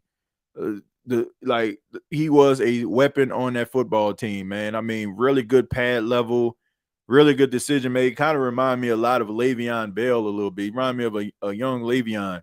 And now, he leaves, and now he just signed with Virginia Tech. So you're going to see a lot of that, man. You're going to see a lot of these teams that are on a cusp of doing something. You're going to see them possibly look good one year, and then somebody else is going to go somewhere else because, let's just say Ohio State offered them $1 million, and they kind of playing. And then all of a sudden, this other school gonna, be looking at him and be like, man, this dude right here, he just kind of in a rotation. Let me call him up, try to see if I can give him $2 million to lead. So, I just feel like in a way, it takes away from college football. But at the same time, I think it's good that these players are getting paid because Lord knows, man, I mean, these universities and these coaches used to be making hand over fist and money off of these dudes' backs. And, I think their biggest issue is now they just can't, threaten these dudes and be like, man, you off the team. You done. They gotta treat them a little bit different. It can't just be, oh, we got you here. Oh, hey, coach, how you doing? And they just walk right past you because now you're signed on the dotted line. So now I can treat you like garbage. Nah, not as, you gotta, handle these kids a little bit different. All World Trucker, thank you very much for the $4.99. Says TJ, if Notre Dame wins the national championship, then Notre Dame fans were right about Brian Kelly. He will never get you to the big game. LSU in trouble. Man, look, I already told y'all about Brian Kelly. I said this, man. Look, I look, what's happening right now in Notre Dame is not a surprise to me. Brian Kelly is a good coach. Like, he's a good coach. You know who he is? He is Mike McCarthy. He like that's who he is. He's a guy that's gonna win you a lot of football games and keep things afloat. Gonna keep you going to the game, keep like intrigued with the team. They never gonna look like slaw for the most part. They're gonna look serviceable and gonna have you wanting to talk some little bit of noise, but not gonna get you where you need to be more so than not, and that's just that's just the reality. Like, but I even would say this. Even with Mike McCarthy, I mean, I know some of his teams in the past played with a level of physicality and some, and some vigor. Brian Kelly, his teams just resemble him. Like, all his teams be soft. Like, I ain't never seen, as bad as I seen LSU look some years, I ain't never seen LSU look soft. And for the last couple of years, they look soft on the football field. I'm sorry, LSU alumni, fans, whoever watching it right now may have went to LSU, but your team looks soft under him because he's a soft coach. And, I just think that, it's one of those situations where what do you want to do? Like, yes, you're going to win some games. Yes, you're going to be bowl eligible. You're going to be, going to a good bowl or a really good bowl. But are you going to win what matters? No, probably not. You're probably not, man. Because I ain't never seen like this past season, I ain't never seen LSU looking soft as they did this season at any other time. I'm talking about when them Les Miles teams was out there and stuff like that. And yeah, they were falling short, but you ain't never call them boys soft. And that's what he is. So I just feel like there's a philosophy that is different with Marcus Freeman as the coach. I feel like it's a different type of day when it comes to Notre Dame football. Like they don't even look like that Notre Dame team that Brian Kelly had. They look like they're physical. They hit you in the mouth. They secondary is on point. Look, they believe in nothing cheap, nothing deep, and they play sound defense. And they also run the football, man. They ain't just out there just running the football like toss plays and stretch. Like they trying to run the ball up the middle and they trying to finish strong. And when you're doing stuff like that, that's a testament to your coach. Brian Kelly is, like I said, he's that guy that he'll probably get you some games and make you feel good about yourself and your team. And yeah, we won this week, but when you're going up against some stiff competition, man, like gonna get hit in the mouth and gonna feel embarrassed about your football team and make you second guess them too. Who's a sleeper pick for our next head coach other than Aaron Glenn, Joe Brady, Mike McCarthy, or Darren Rizzi? A sleeper. I would say Bobby Slowick. I don't think they interviewed him. And also someone that I feel like, man, they should. But I just think that his age may have like kind of shot people away. Todd Monken, the offensive coordinator for the Baltimore Ravens. I feel like, man, he should get way more looks than what he got. I want to say maybe interview with the Bears, but ain't nobody really calling on him like that. Like Todd Monken would be one guy that I feel like is kind of flying under the radar. Now, another guy, which I feel like this would be a long shot, would be the guy that I was alluding to, which is Marcus Freeman. But why would you want to leave a cozy, nice job at Notre Dame to become the head coach of the Saints? I don't know about all that, but I'm just saying, like, those are some guys that probably could fly on the radar. Nobody really paying that much attention to. But Todd Monken, Bobby Slowick. I don't think the Saints even tried to request an interview with him as of late. But yeah, those are my two guys right there. Todd Monken and Bobby Slowick. And a super dark horse, Marcus Freeman. TJ, watch delusional Mickey Mouse hire Rizzi as a head coach. Don't doubt it. Yeah, I mean, look, I wouldn't doubt that. But I feel like if they hire Darren Rizzi back, to me, if they hire Darren Rizzi back, is because nobody really wanted the job like that. And they just doing that to save face. There's no way, like, no disrespect to Darren Rizzi. Looking at Joe Mixon, he running the ball pretty well on these last few plays. But I just feel like, if they do that, then it's probably because nobody else wanted this job or they didn't get the candidate that they wanted. And they just going to use Rizzi like to save face. But, like I said, I look at this team, I look at the condition that they're in. Like some people, like I want people to understand this. Because I think people feel like I'm saying Mike McCarthy should be the head coach. I mean, just for the simple fact of that. I'm saying it based on what you're actually needing from, from this, like what you need right now. Like you need somebody that's going to keep things together. You need somebody that's going to be able to put a positive product on the field. Put together something in other cases probably wouldn't look like nothing. That's the reason I'm saying that. Now, I'm only advocating for this because I know Saints fans. Because this is where I stand. If the Saints don't hire Mike McCarthy as the head coach, they go with somebody like Joe Brady. I don't want to hear from Saints fans. I ain't trying to hear your mouth. Like if the Saints go out there and they start losing football games and they not looking apart, man, they said Joe Brady was that dude. They told us that he was going to be a really good coach. I ain't trying to hear that because I want people to know that whatever's going on with the New Orleans Saints, it is going to require patience from the Who Dat Nation. And I can understand that, it's been 4 years, no playoffs. But at the same time, guess what? The Saints have made that commitment that, okay, we're going with a young coach, a guy that's inexperienced, and we're okay with actually going through the motions in order for the team to get where they need to be. So the fan base needs to fall in line accordingly.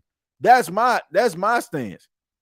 Okay, I just feel like when it comes to Mike McCarthy, he probably will give you something that you can actually cheer for a couple of years until you get your salary cap situation under control. And then if, let's just say, for example, it's the same old status quo, then guess what? You can go out here and you can find yourself another coach. Your cap is where it needs to be. Your team is more than likely where it needs to be. And now you just need some other coach that can be able to elevate the team. That is what I'm saying. But I just know this fan base, man. Like this fan base are asking for these other guys because they're new and flashy and this and that. And they think that all of a sudden these dudes are going to come in and the Saints are just going to look the part. And that is the problem that I have. And I ain't trying to hear it. Like I look at this coaching situation just like you'll look at anything else in this world, right? If you have Honda Civic money, are you going to the dealership trying to get yourself a G-Wagon? No. Like that, like if you only have a high school education, are you going to that top floor and trying to be the vice president of Microsoft? No. You know what I'm saying? Like, I just look at it like you have to know your lane. And what the Saints at right now, like, and what they need right now is a coach like McCarthy. Like, if Saints fans had patience, trust and believe, like, I'd be like, man, let's roll with a Joe Brady. Let's roll with an Aaron. Let's try to get them. But I just know this fan base. And I know the way that they talking. And I also know that I'm not trying to subject myself to 2 years of hearing somebody crying, whining, and boo-hooing because these coaches ain't what they need to be because they don't understand the situation and what the Saints are actually going through. That's all I'm saying. So I just feel like, okay, man, just roll with McCarthy, get a couple, you know what I'm saying? Probably this season, if with another coach, you'll probably be 4-13. He'll probably have you at 7-10. Then the next year, he probably have you with 9 or 10 wins. So that's the way I feel about it. But if the situation wasn't the way that it is with the Saints, then I would say roll with a Joe Brady. And who's to say? I mean, I'm just one man. Who's to say that they won't roll with Joe Brady? I feel like Joe Brady is probably like they top 3 candidates. I feel like Aaron Glenn is probably 1, Mike McCarthy is probably number 2, and Joe Brady is probably 2B or 3. That's the way I feel about it. But I'm okay. You know what I'm saying? I'm okay with it. I'm okay with like being patient. If it came down to it, my selection was based on, if you go back into the archive, it's always the way that this team is in the pulse of the fan base. That is what I roll with.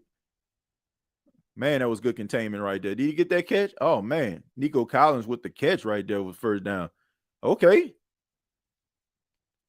All right, man. I see the Houston Texans. They trying to ball out. They trying to do something. Defense seemed like they stepped up. Man, that was a really good catch. Did he get that? Yeah, I didn't see too much of a bobble. Yeah, he got that. That's a good catch. All right, so that's first and 10. 7 minutes and 37 seconds left in the third quarter here. CJ Stroud in the gun. He gets pressure. That pass is caught by the tight end. But you got a flag on the play. I'm okay with the reset button. Me too, man. I'm okay with it, but I'm just not trying to hear these fans' mouths. I'm just not. Because one thing that just bothers me is people that be acting like they know what they be talking about when it comes to sports, and they just don't have an objective bone in their body. Like anything that if you notice, anything that I say about a player, like I always try to back up with something that I seen. You know what I'm saying? To try to accompany my opinion and my analysis of that player. Like I'm just never like, oh, he sucked.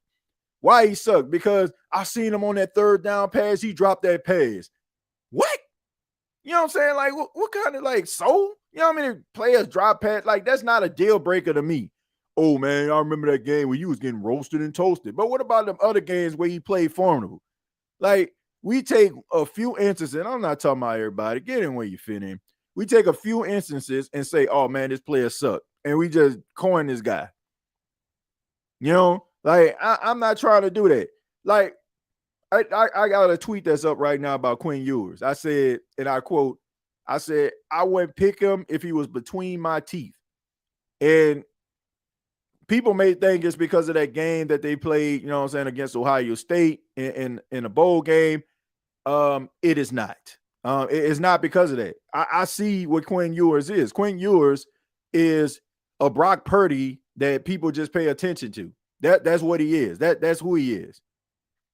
You know what I'm saying? That's who he is to me. Like, he's a guy that is surrounded by a bunch of talent, and he gets the ball to that talent, and because that talent is so good, and he's getting the ball to him, like everybody's looking at him like he's that guy, but he ain't. Like he is. I don't look at him as a franchise guy. I don't look at him as like a guy that's gonna take you anywhere. He's just not. Like, I feel like he's a game manager, and that's all he gonna be. And if you have yourself a good team around you, good defense, good offensive line, he'll probably make some plays. Like, I feel like he'll thrive with the 49ers, or a team like that, or thrive with the Minnesota Vikings, a team like that. But dude ain't that good. TJ, no matter who the Saints hire, if they suck, Mickey won't fire them and prove he was wrong again. But that's the reason why you got to get it right, Paul. That's the reason why you got to get it right. And also, that's a strong point by the Saints. Because here's the thing. If they hire somebody new, Paul, you got to have the patience. You got to have the patience to see it through. You know the cap situation is bad. You know that your roster is pretty bad. So you can't go into this season if this team like wins only 3 or 4 games, be like, oh man, you ain't got the right guy for the job. You got to understand where the Saints are as an organization. So that's why I'm saying, like, you're going to have patience. And my question is, how much patience do the New Orleans Saints fans have? I don't think that they have a lot of patience because, man, look, I told y'all this, I don't care about trying to have a conversation with Falcon fans about, oh, the Saints are better than the Falcons, or talking to Carolina or Bucks, oh, the Saints better than the Bucks. I don't care about that, right? What matters to me is long, sustainable success. Okay, what does that look like? Like, I'm okay with losing a little money right now if that means that what I'm investing in is going to get me more in the future. Like, I'm okay with saying no now because, you know, I know that the future, more than likely, you know what I'm saying, that thing I said no to going to look like a footnote to when I say yes. We got to have patience. And I don't know if the Saints fans have that. And, you know, that's the reason why I'm just looking at it that way. Joe Mixon into the end zone for the touchdown. I told you, man, Joe Mixon against them Chiefs. Against them Chiefs, man, that boy there. He was the same way when he was with the Bengals, man. He was a threat. Said TJ, I swear on my mama and daddy, I'll go Elmer Fudd.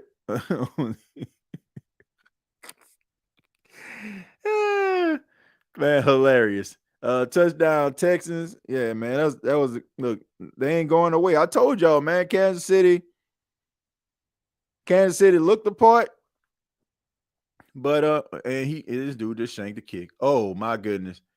Oh my goodness. Come on, dude.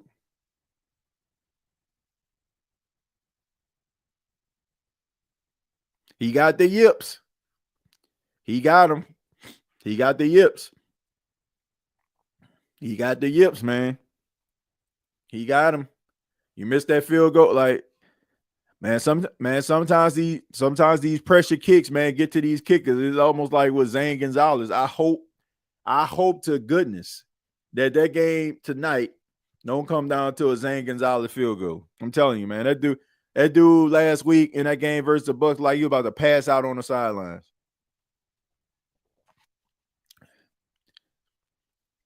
But I'm gonna tell you this though. If I was a coach, I'm gonna tell y'all this. If I'm a coach in the playoffs, I'll tell y'all how paranoid they are. I will sign 2 kickers. I will carry 2 kickers on my active roster. I promise you. Yeah, because I'm like, man, this is too huge for me to be sitting up here doing this. All right. I will be right back. I gotta go get my charger for my laptop. 1 second.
All right, so back here on the State of the Saints podcast. Let me see. I'm using my laptop camera right now. I don't know what happened to my other one. Trying to see if I can adjust that. But yeah, man, we see the Houston Texans had opportunity to tie the game. Fairbairn out there selling out like Lakers tickets in the 80s. Man, look, bro, you can't be doing no stuff like that, man. You cannot. Like, you cannot. Like, you can't be out here in a game of this magnitude not being able to make these type of field goals. You just can't. Josh, thank you very much for $2. Said I agree. Mike can make us a legit repeat contender. Mike McCarthy, yeah. I mean, I think that if we're talking about contenders like in the NFC South, yeah, but a contender as a Super Bowl contender, I don't know. I guess, like I said, it's that old saying, you can't win if you ain't in it, you know? So I guess there's that. All right, so we see Patrick Mahomes throws the ball to Travis Kelce. Kelce gets around the side, but there's a flag on the play. Man, Travis Kelce plays. You got Holden on the offense. But man, a lot of Travis Kelce plays be like broke down plays. And everybody is like moving around, and then all of a sudden, like he just runs towards Patrick Mahomes and getting like 10 or 15 yards. But it's just like the play just come like he just be like in the middle of the field. Everybody else just, reacted to the commotion of Patrick Mahomes moving out of the pocket. And he just stand right there, and he might have one guy on him. He can make that guy miss. All right, just 1st and 19. All right, here's a handoff. This is to Pacheco. Pacheco probably is definitely his best run of the night. And he gets a few yards on that play. Fairbairn, yeah, man. Look, bro, you got to be making these field goals. You got to make them field goals. I ain't trying to hear nothing. Dude got to say. What that boy T.O. said, man, don't say nothing, man. Just give me the ball, man. Shoot, I ain't trying to hear nothing, man. Just make this field goal. That's all I want. We ain't talking about making this field goal. We ain't talking about nothing. For real. I'm like, man, this game too important. It's like too important. This game like too important for you to be sitting up here, playing the way that you are. You know what I'm saying? Missing these field goals. Because, I mean, to be honest with you, they can probably have a lead if he missed 2 field goals. So, I mean, you missed one. And then, you missed the extra point. So that's 4 points right there. You'll have this team have a lead. I don't know. I don't get it. That's smart play right there. Because, like I said, man, Travis Kelce, like when these plays break down, he has that. They call it a connection, but to me, I mean, it's just football 1-on-1. Like once your route is over, you should always just try to go back towards the. You should always try to go back towards the the quarterback. All right, so Travis Kelce and the Kansas City Chiefs, they get the first down. And of course, every time he has to make a play, they got to show Taylor Swift. I just don't get it. I don't get it, man. We get it. We get it. They together, man. But why does every single play that he does, they got to show the press box? Oh, let's see Taylor's reaction. Let's see Taylor's reaction. Oh my God. God damn it. Oh. You're gonna make something out of nothing on this.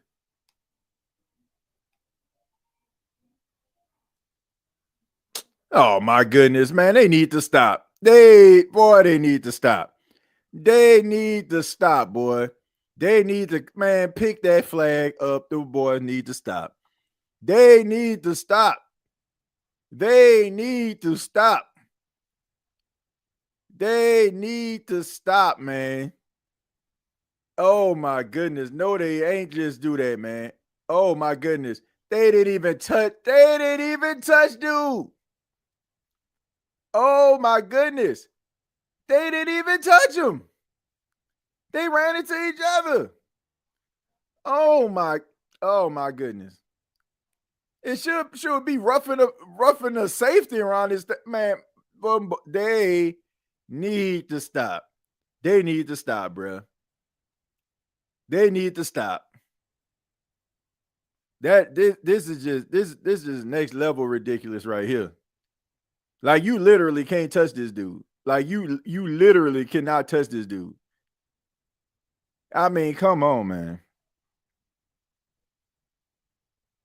That was not, I mean, come on, man. Like, they didn't even touch him. I'm like, they ran into each other. He ran into his teammate. Man, they need to stop, bro. Man, that was some nonsense if I ever seen some. That was not. Oh man. Let's see. Okay, is that a flag too? Is that a flag? Man, they need to stop, man. They need to cut it out.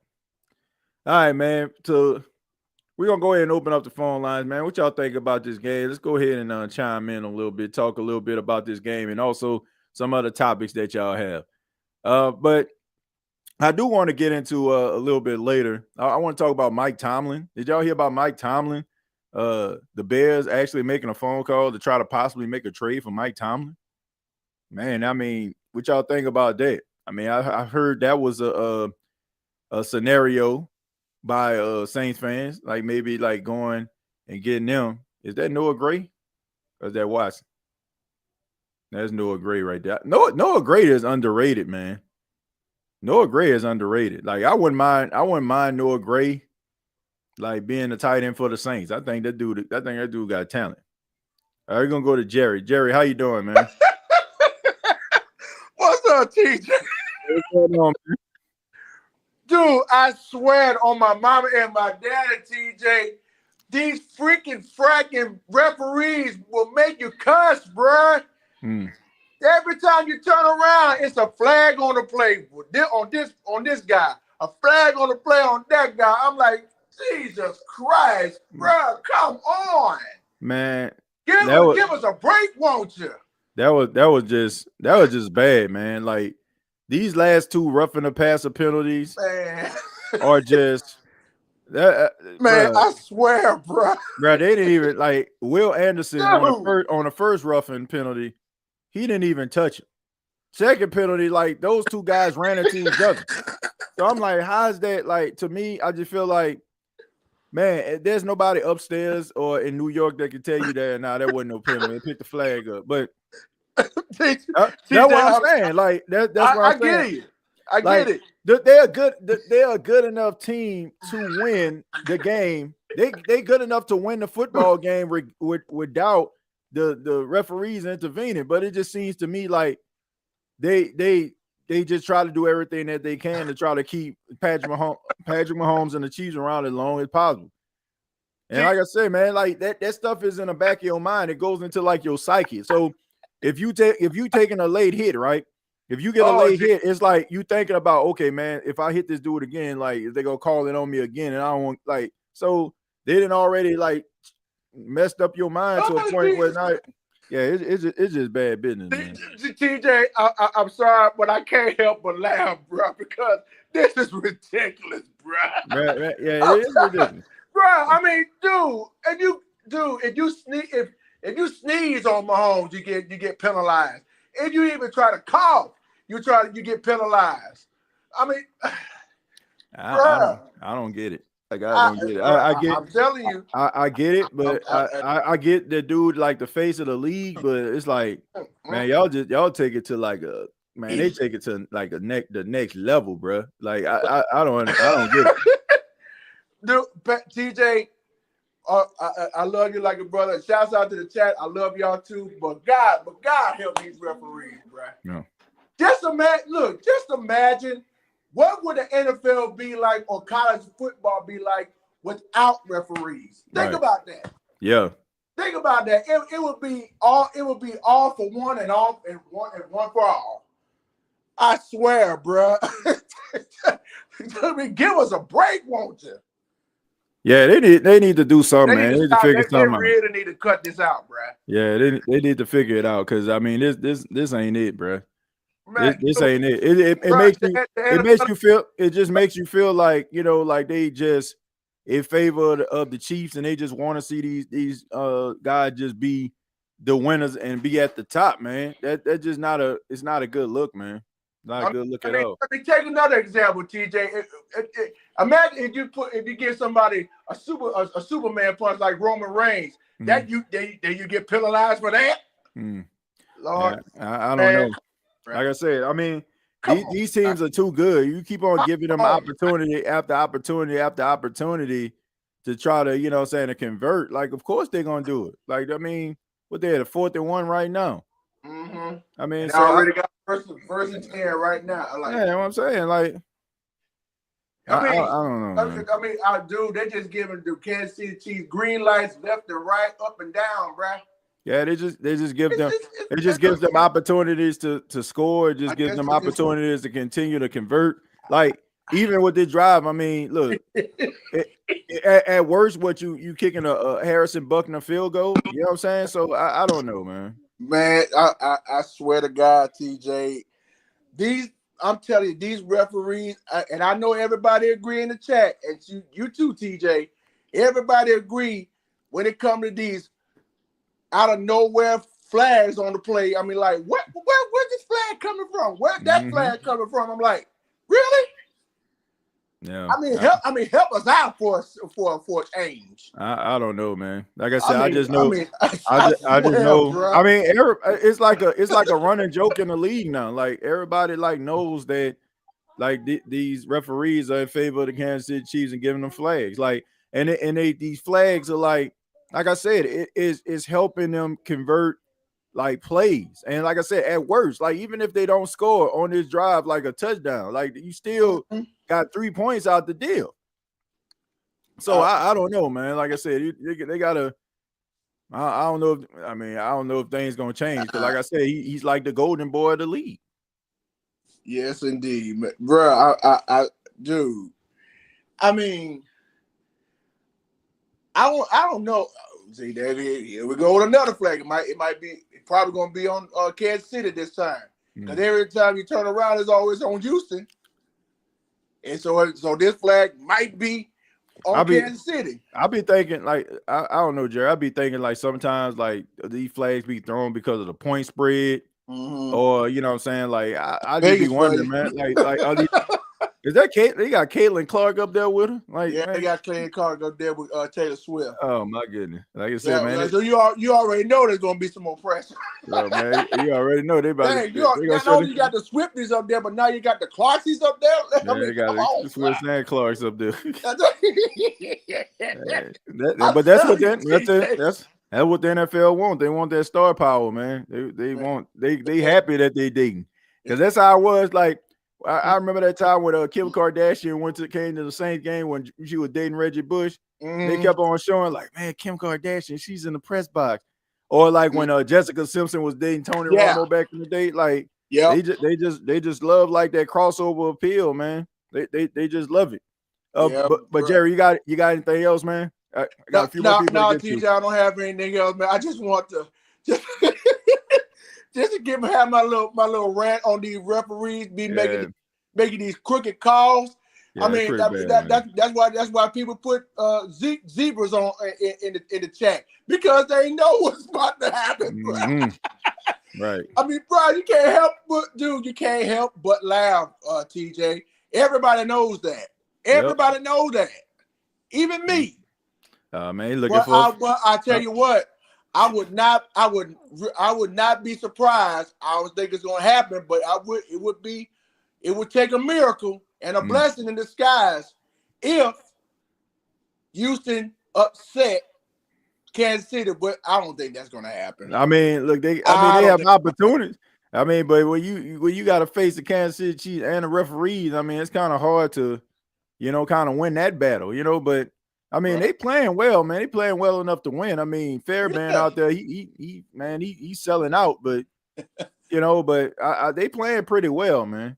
Yeah, but also before I go, TJ, on that kicker with Houston, if that dude had one job, they always say it on College Game Day, especially when it comes to the kickers. If you had one job, Lord have mercy. Man, I ain't gonna lie, that was one heck of a touchdown pass that Patrick Mahomes just drew though, man. They do he fall into the ground and threw the ball clean to Travis Kelce for the touchdown. Absolutely. Hey, what's up, Pac-Man? What up, nephew? Yeah, you gonna say hello? Hello, Jerry. Hello, Pac-Man. What up, nephew? You must say Pat's in the name. All right, you can get down off daddy couch now. All right. But Jerry, thank you so much, man, for chiming in, man. Call back anytime. We'll do, TJ. You take care. Take care, nephew. All right, you gonna say bye-bye?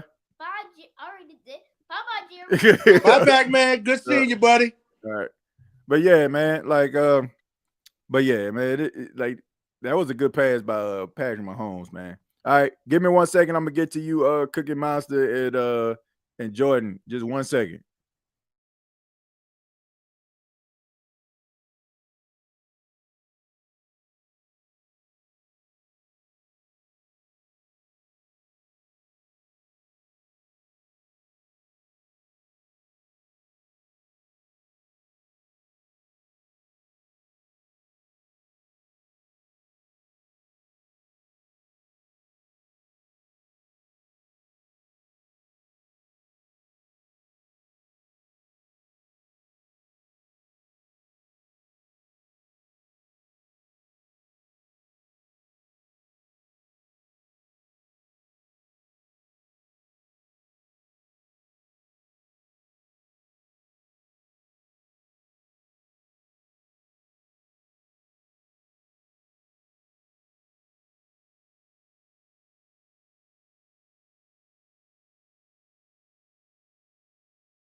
All right, now we're back. Got my he wanted me to fix his television, all right, because I guess we were trying to watch something on TV. But yeah, we're gonna go ahead and move on. We're gonna go to Cookie Monster. Cookie Monster, how you doing? What's up, TJ? How are you, bro? All right, Dalton, man. I appreciate the call, man. What you thinking about this game, or what's on your mind? This game, I'm gonna say pathetic though. People keep saying the Zebras. I think it's time that we need to start calling them burglars. The reason why, because they're wearing black and white. That's what they need to start calling them from now on. You need to call them something because I say, man, it's kind of hard to beat the Chiefs and the referees at the same time. Those roughing the passer penalties and unsportsmanlike conduct penalties, man, those are detriment to drives, man. It was one, like I said, they could have got themselves off the field a couple times, but I don't know, man. You keep on giving a team like Kansas City opportunities. I mean, between Fairbairn missing field goals and, man, these personal foul penalties, I mean, they're going to capitalize eventually. Right, because they're getting Patriots treatment when Tom Brady was there. Oh, yeah, he definitely a new Tom Brady. Look, man, I like Mahomes. I think he's talented, but that's the reason why I just feel like you don't even need to be going through these type of lengths to keep him relevant. But I don't know, man. I guess that's just what they're trying to do. Whatever, man. I mean, but it's just hard to beat these guys if the referee's involved too. Especially with Roger Goodell, because I think Roger Goodell might be on something too. Yeah. I don't know, man. I just think, I think sometimes these referees intervene because, look, I'm not one of those people that just feel like Vegas don't play some type of role. They not that much of geniuses. You know, people be talking about like these analytics and stuff like that and how these point spreads just constantly like be equal to what Vegas entails. Like, bro, there's got to be somebody, like something involved, you know, in that. And I just feel like sometimes, like in some of these games, the referees play a role to try to keep these point spreads at a certain amount, to be honest. Agreed. Also, I want to talk about this whole head coaching thing, if it's okay with you. Yeah, go ahead, man. I do got a question though. Let's say if the Saints do hire Joe Brady as a head coach, Mm-hmm. do you think he's going to bring Ronald Curry as an offensive coordinator, or do you think he's going to stay with the Bills? I don't know, man. That's a good question right there. Like normally, like when some of these coaches they elevate, they do get guys that they were on the coaching staff with. It's kind of the same way with Dan Campbell and Aaron Glenn. Aaron Glenn was the secondary coach of the Saints, and Dan Campbell was an assistant coach. Once he got hired by Detroit, he decided to elevate Aaron Glenn and bring him with him. So that could be a possibility that he adds Ronald Curry, and I don't think that the Saints would be objective to that, knowing Ronald Curry's past, and they would probably be glad to have him back on the team again. Because usually depends what coach we hire, they usually bring the staff with him. Where if it's like Joe Brady or Aaron Glenn, Kellen Moore, any coaches. Yeah.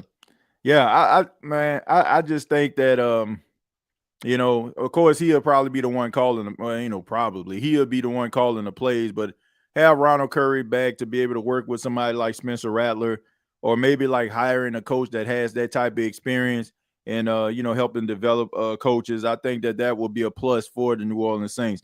Like, to me, I just think that the Saints need Dalton, not just at the quarterback position, not just as a guy calling plays, but they need some coaches that's going to be able to develop players. That's what's going to get the Saints out of this situation that they're in. I just think that there's been an issue with, player development is the reason why the Saints are in this hole that they're in right now. So you get yourself some better coaches that can develop players, and I think that you'll see a more formidable New Orleans Saints team. Agreed. You got anything else, man? Well, I love talking football with you. Shout out to you and shout out to the comments, though. I know the Saints are not in the Super Bowl, though, but, I still love – there's another team I love, though. I'm going to go all the way. I'm going to say Bills Mafia. Oh, yeah. Yeah, man, I think – look, that should be a good game right there. I think, to me, I feel like whoever wins that game tomorrow, I think that might be the team representing the AFC. I'm not too impressed with what I'm seeing from Kansas City right now. I think those two other teams, I think they're going to be locked in. I think that they're going to be the team that represents the AFC. But we'll see, man. But Dalton, thank you for chiming in, and call back anytime. All right, sure will. Who dat? Who dat? Yeah, man. I mean, look, the Bills, they're going to be a good game, man. Bills and the Ravens. The last time they played, man, the Ravens blew them out. So. All right, so we see C.J. Stroud throwing the ball up the field, and that pass is caught. Man, what a pass right there to Nico Collins. Hold on to that football. All right, so, I mean, they're not quitting, man. They're not giving up. All right, so we're going to go on to Jordan. Jordan, how you doing? What's up, TJ? Hey, how you doing, Jordan, man? Thanks for chiming in. What you got for us? I'm doing good. I want to say, I don't know how this game go in, but coming out of halftime, that probably was one of the greatest drives I ever seen. Holding about 10 minutes, going down, getting a touchdown when you got to have it.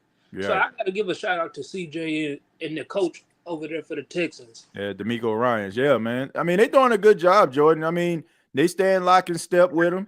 They don't feel like the moment is just too big. They feel like they belong there. I don't get the indication that, that they just looking at it like this, the cheesing, and we ain't got a chance. Like they look like a much more confident team from last year when they made the postseason to this year. So, I'm very. If I'm a Texan fan, win or lose, I'm optimistic about the future of my team. Right, and not only that, I mean, you remember years ago, Seattle had the what they called it, the 12th man. Man, the Chiefs got the 13, 14, and 15 one. Right. Because these refs out here, they basically changing the outcome of the game. Yeah, they way too involved, Jordan. That's my biggest issue, and especially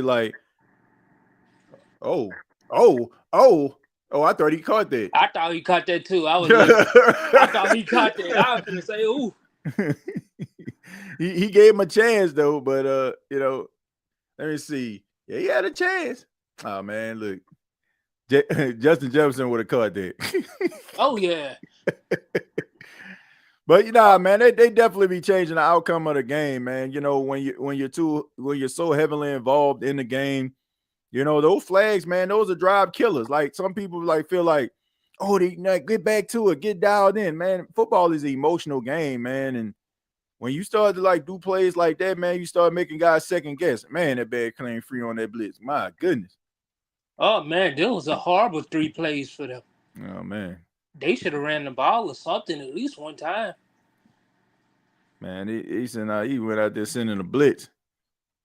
I mean, he set the blitz on what two consecutive plays right there. Man, I mean, do you agree with them going for that? What? Oh man. Man, look, it's late in the game. Patrick Mahomes, I mean, he hot. You know what I'm saying? You ain't got no choice. You ain't got no choice, man. Like, shoot, man, they know what it is, man. This isn't like you gotta be able to play. You got to be able to play this chess game with the Kansas City Chiefs. So, I mean, regardless. Yeah, and that's what frustrates me about C.J. Stroud. Look, in that situation, we know you're running for your life. You got to put the ball up. At that point, if you get it picked off inside the 20, that's a punt. You got to put the ball up. Yeah, I mean, he's a young player, man. And when you got that type of experience over there at the defensive coordinator position with Steve Spagnuolo, I mean, you know, it's just a matter of time, man. I mean, they sent the blitz on 3 consecutive drives right there. So they were just a matter of trying to get him off the field. And that's also speaks to his his development, man. Like right now, you know what I'm saying? Like he's young. And, you know, probably this time next year, he'll probably make the right decision. But that offensive line, they looked like they was confused. There was a couple plays there that you seen like the offensive line, they look like they just didn't block for him, man. They missed assignment. So that's a combination of that. Yeah, and TJ, I also want to talk about the Saints head coach search. Okay. So I'm looking at this, and I seen a post today where they were talking about Mike McCarthy and Aaron Rodgers reuniting, and I'm like, I'm not here for that. Right. I don't think nobody here for that. But yeah, but I don't think getting Mike McCarthy is a bad thing. We just don't want to move backwards in the past again, where we got people coming in trying to resurrect their careers and stuff, right? Mm-hmm. And we need somebody out there that's going to be capable of developing talent, and they have an edge to them. And it's nothing against Joe Brady. I just don't think he have an edge to him. I don't think that'd be a good fit for the Saints. Yeah. Look, I feel this way, man. I'm all for like change and stuff like that, but I'm not just about change just because I feel like change is, you know what I'm saying? That's what we need to do. Like you may not need to like go so far away from things that you were used to. See, the thing about it is, I think what people get like the misperception of the Saints is when they look at Dennis Allen. Dennis Allen was a part of Sean Payton's coaching tree. So because he was a part of Sean Payton's coaching tree, they say, man, let's just get away from him. But you think about guys like Dan Campbell, you think about guys like Aaron Glenn, you think about like some of these other, you know what I'm saying, guys that came with Sean Payton, but they just have an edge to them. I just think that it was more so about Dennis Allen, the person. He's just not a good head coach. He's just not a leader of men. And that's just the issue. But I think that people aren't separating the two. I think that, you know, Joe Brady, who had experience in New Orleans, I think that Aaron Glenn, who had experience in New Orleans, they have that type of personality that they can be able to fix some things, you know, like to me. Mike McCarthy also, you know, I just think that I don't think that it's them paying homage to the past. I think they're looking at it like this dude is a really good football coach, and he is. Like, dude is not a bad football coach. Like, people are trying to make him out to be one, but he's not. You don't stay in the league this long as a head coach. You don't get the opportunities that you get as a head coach. You don't win over 100 games as a head coach if you don't know what you're doing. So that's why I'm telling people, like, if you want something new, Jordan, like, cool, like, but don't try to don't try to like swipe this man's legs off in the process. Like, this man ain't like if he go to Chicago right now, like Chicago ain't gonna go to the postseason, or he won't have them in a better position than what Matt Eberflus had them in. You know what I'm saying? So I don't know, man. I think you need change. That's cool, but if the Saints decide to go with an experienced coach, I don't think that's a bad thing either. Right. And I think this head coach race is a two-man race between Mike McCarthy and Glenn from the Mhm. Lions. Mhm. So and I think Mike McCarthy go get it on the sheer fact that he could run the offense and work with Clint Kubiak. But if you him, what's your plan? Are you keeping Derek Carr? Are you moving to Spencer Rattler? Mhm. Are you trying to draft somebody? What you think? Personally, I feel like if they get Mike McCarthy, they're keeping Derek Carr. If they get Aaron Glenn, I think there's a better chance of you moving on from Derek Carr.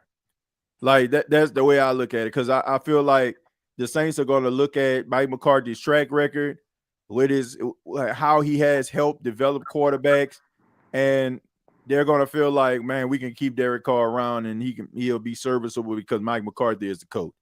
I think if you go with Joe Brady or if you go with Aaron Glenn, one of those individuals, I think you're probably going to move on from Derek Carr. Right, and don't Derek Carr have a clause in his contract to where if he don't pass the physical, he's guaranteed what $30 million? Mm-hmm. Yep, that So is true. so if I'm Derek Carr, do I go into the offseason not try to pass the physical just because you might be on the hot seat? Well, I mean, I don't think one has anything to do with the other. I think, saying that's just a clause in his contract. So, I mean, he's like, to me, it really doesn't matter. Like, if he's on the team or not, like that injury clause is what it is. So I say me personally, I just cut my losses. I just cut my losses, man. I think that we know what Derek Carr is as a quarterback. I think we know he's not going to give you what you need. And I just think that you just need to move on and trying to make people feel and believe that he like that or he that dude. Like, I just think it's a waste of time, Jordan. What are you gaining? Like 6-7 wins, like with Derek Carr? Like, If that's not that, gonna I get you don't where even you think it's that. yeah. That's not gonna get you where you need to be. Like, what are we doing? Like, are we trying to make the postseason? Are we trying to like keep behinds in seats? But I can tell you this: like, if you're not winning and you know what I'm saying, and you got Derek Carr, just gonna make things worse. I think Saints fans, like, honestly, I think Saints fans will continue to come to the game if they had like a coach like Aaron Glenn and Spencer Rattler was the quarterback. I don't think that people would like quit and give up on the team because they will kind of understand, okay, this is a work in progress. But with Derek Carr, like, I just think that people are already just kind of off him. Like, he ain't worth coming to see. And the Saints, like, continuously committing to him is just going to make matters worse. I just hope that the Saints don't be tone deaf, man. Like, people are really watching this organization close. And for the first time in a long time, I feel like people are starting to give up on this football team.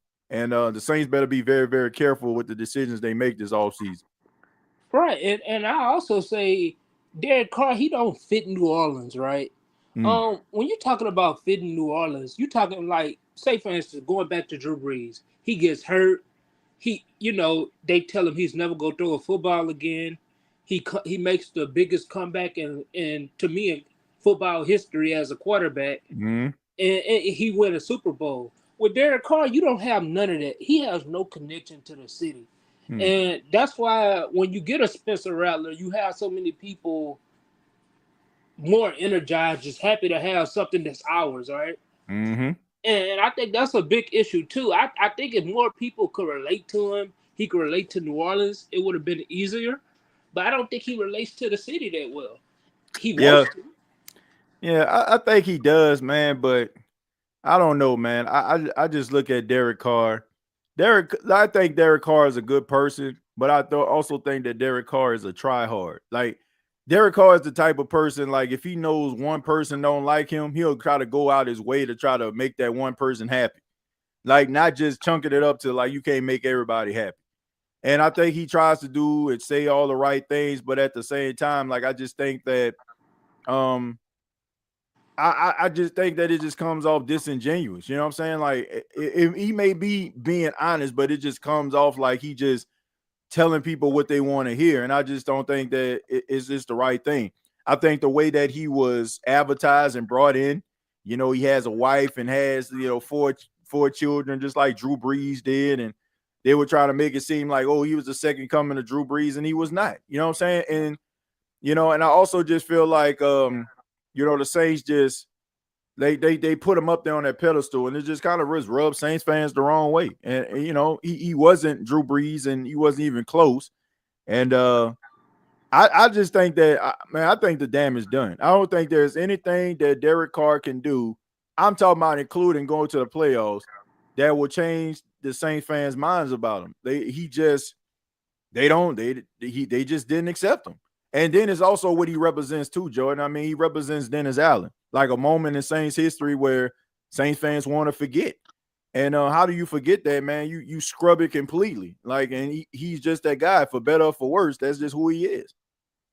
Yeah, and I agree. I think that guy knocked himself out. Helmet to helmet contact. Mm-mm. And that don't look too good. I think they're gonna have to call a stretcher for him. Which one? You talking about Watson? Yeah, number 20. He knocked himself out. Oh, yeah, I'm looking at it right now. I'm thinking I'm a little bit behind you right now, but yeah, I see it, man. Yeah, you hate to see stuff like that. Yeah, and I take it a step further on Derek Carr. I don't think he's good when the expectations are high. You go into a season, you're 2-0, and you start to build expectations, and then you come lay an egg. Yeah. And what you notice about Derek Carr is when he starts laying eggs, and you get to a team, say like the Giants, when he wanted to be Reggie Bush, he gets antsy, right? To the point to where now he's gonna go run the ball, do something out of character, because he feels like he didn't do enough to play at an NFL level. Right. Because we shouldn't be in a struggle with the Giants. We shouldn't be in a struggle with Carolina. I feel like he goes out there, and when he's in these nip and tuck ball games with bad competition, he plays out of character and he gets himself hurt. Yeah, but I think that's his willingness to try to please everybody. Like, bruh, what are you trying to dive over two defenders for a first down for? I mean, you had like three other plays that you could have got the first down with, but now you cost your team. Now you going out of the game, and now you not even playing anymore. So you gave the team a better chance to win, and I just think that just wasn't a smart decision. But I just think people just off of them, man. Like, I don't think there's anything dude can do that's going to change the mind of the Who Dat Nation. I think the Who Dat Nation just want him going. And like I said, I don't think that Derek Carr is a bad quarterback. I don't think he's the worst quarterback I've ever seen. I just don't think that what the Saints need right now, and the Saints need a quarterback that's going to be able to elevate them. If you're going to be paying them that type of money, he got to be the quarterback that's going to elevate them, like make the best out of a bad situation. And he's not that guy. Like, he'll go somewhere else. Like, he'll go somewhere else and a well put together team. Like, if he was to go, like, let's just say, for example, if he would have been in a place of Sam Darnold, like, I feel like Derek Carr could have put up the same type of numbers that Sam Darnold did, because that's a really well put together, well structured Minnesota Vikings team. But if you ask him to go somewhere like, I don't know, Indianapolis, you know what I'm saying, where they still trying to figure it out, like, yeah, probably win some games, but they ain't going to the playoffs. So he just not that guy, like, and I just think that if he's not that guy, then move on, roll with Spencer Rattler. It might be a magical season. It might be a season from hell, but at least at the end, at best you made the playoffs. At worst, you picking, with the top pick in the draft and maybe getting Arch Manning or somebody like that. So, I mean, that's the way I look at it. Not, like, stop trying to play yourself and stop trying to play the Who Dat Nation. Like, we know that this team ain't on the up and up. But let me ask you this, TJ. Mm-hmm. If you Spencer Rattler at quarterback, you probably had the worst situation through all 5 starts. No wide receivers, right. No line. Do you even go into next season with any type of confidence? Yeah, I think you do. I think you do, because he got this is the most optimistic thing I can say. He got better every game. Like, even that game versus Tampa, I feel like he was better than the game he played before that. And, with the Commanders game when he came in, I mean, he came in, had confidence. I just think that what the Saints do when it comes to coaching development, like getting coaches in here that can develop players, I think that would be great for Spencer Rattler. Like, if you was to get like Joe Brady, maybe that can help him out. If you get Mike McCarthy, you definitely gonna help him out. Like, you definitely gonna help him out as a quarterback. I mean, Mike McCarthy is a good quarterback developer. Like, people want to talk about Aaron Rodgers and, oh, he had Aaron Rodgers, but nobody knew what Aaron Rodgers was until he got there. And he helped to develop him. Even Dallas last year, Dak Prescott goes down, in comes Cooper Rush. Cooper Rush had 12 touchdowns, 5 interceptions, 60-some-odd% completion percentage. So had him playing serviceable. So I just think that Mike McCarthy can be extremely helpful to his career. And if it's not Mike McCarthy, then they need to find him somebody that's going to be able to develop talent. That's what the Saints need to do. Whoever they bring in, they need to bring in guys that have a reputation of developing talent, because that is what's going to get the Saints out of this situation. That's what's going to help the Saints begin to start winning consistently again. You got to be able to develop these draft picks, man. Well, my last question, TJ. When you're looking at the Saints, what players that we currently have outside of the Fluagua are you saying, hey, we could keep them? Because we know Alvin Kamara locked in. We know he locked in. Who else are we looking at? Like, we could potentially build something with them. Well, I mean, you already mentioned Talese Fuaga. I'm not out on Kool-Aid McKinstry yet. You know what I'm saying? I'm not. I just think that I think that sometimes, like, we look at guys and we think about the person that came before him. We look at how good Lattimore was, and then he comes in and all of a sudden, like, oh, he not Lattimore because he wasn't locking down the field most of the time. I still believe in him. Man, I believe in Shaheed, but not too many, man. To be honest with you, I like Alontae Taylor, but I don't think that, he ever gonna be a star. That linebacker group, I don't think you have no stars. I guess you can say Brian Brzee. I think you can throw him in there too. But yeah, man, I mean, but it's hard for me also, Jordan, to sit up here and just wonder, are these a bunch of guys that we drafted that don't give you what you need, or is it the fact that the coaching staff failed them? And I feel like the coaching staff have failed a lot of these guys. And I believe that because, I mean, take a look at what some of these other players are doing when they leave the Saints, man. You know what I'm saying? So I just think that, there's an issue there when it comes to player development. As far as we know, man, Isaiah Foskey might be a guy with unlimited potential. He might, he might be able to produce 10 sacks a season. But it's just the fact that these guys haven't developed them the right way. So that's what I would say, man. Yeah, and do you hold on to Chase Young and I'm just asking. Hell you can't no. get rid of everybody. You can't get rid of everybody, but I'm man. just asking. Nah, he already gone, man. They only signed a 1-year deal for him, man. But let me hit the Bishop Bowen. No. Like, yeah, I got you, Jordan. I mean, he only signed a 1-year deal anyway, so he's a free agent. Willie Gay, he signed a 1-year deal, so he's a free agent. But nah, man, I'm not signing dude back, man. I mean, I think that a lot of those, I think that what Cam Jordan said in his article about Ty Grantham had some validity, because once Young became the defensive line coach, you start to see a little bit more development of the defensive line. You start to see guys like going out there playing better, and you start seeing Chase Young play better. But to me, too little, too late. Like, I just think that you just need to go in a different direction, man. Move on from that, and try to find somebody else that can be able to set the edge, maybe in the draft. Maybe you can get Abdul Carter. Maybe you can get one of these other guys that can be really good pass rushers, Williams out of Georgia, somebody like that. But yeah, man,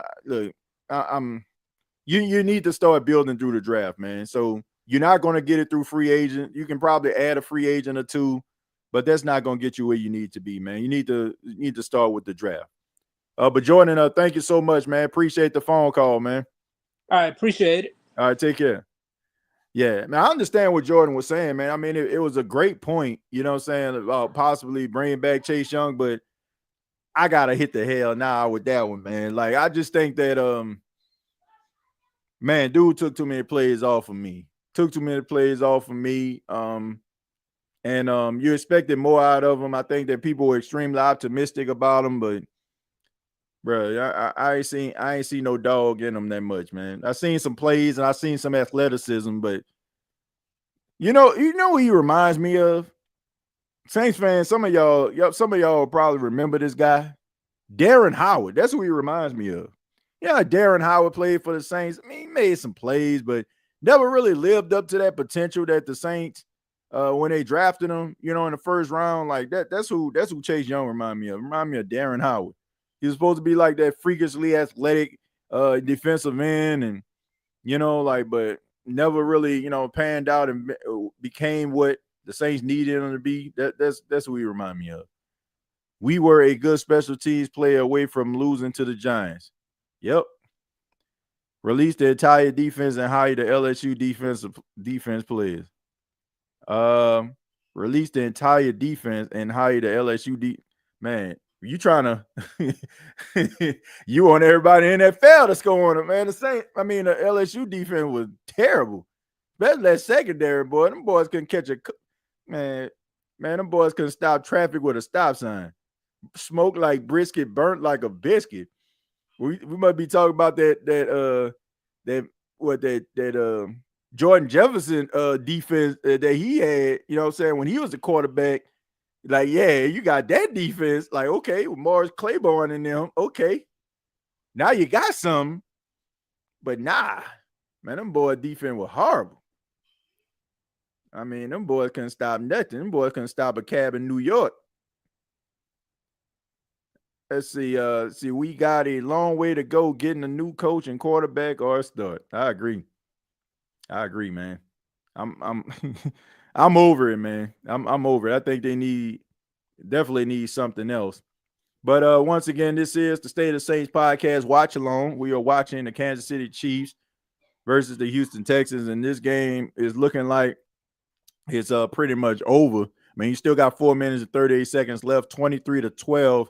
The Kansas City Chiefs are trying to play another home game. This time it will be the AFC Championship game in Arrowhead, and they'll face the winner of the Buffalo Bills and the Baltimore Ravens. They will have to go to Kansas City if they want to make it to the Super Bowl. I mean, it's Patrick Mahomes, 3 Super Bowl wins in the last 5 seasons, seeking first ever three-peat. 15 playoff wins. That's crazy, man. More than 12 franchises have in their history. That's insane, man. And this dude ain't even 30 years old yet. And it is so unbelievable. It is so freaking unbelievable, ladies and gentlemen, that the Saints were just one pick away from getting this dude. One pick. And if Kansas City didn't jump up and get this dude, like this dude would have been playing for the Saints. So all of these things that are happening could have possibly been happening for the Saints, but who knows, man? I mean, do y'all think? Honestly? Let me ask y'all this question: do y'all think that Patrick Mahomes would have been as good as he is with Sean Payton as his coach, as he is with Andy Reid as his coach? Do y'all think it would have been the same way, or do you just feel like because of Andy Reid? What y'all think? I think it's Andy Reid. Like I do. Look, no disrespect to Sean Payton, but I don't think Sean Payton nearly as good of a coach as Andy Reid is.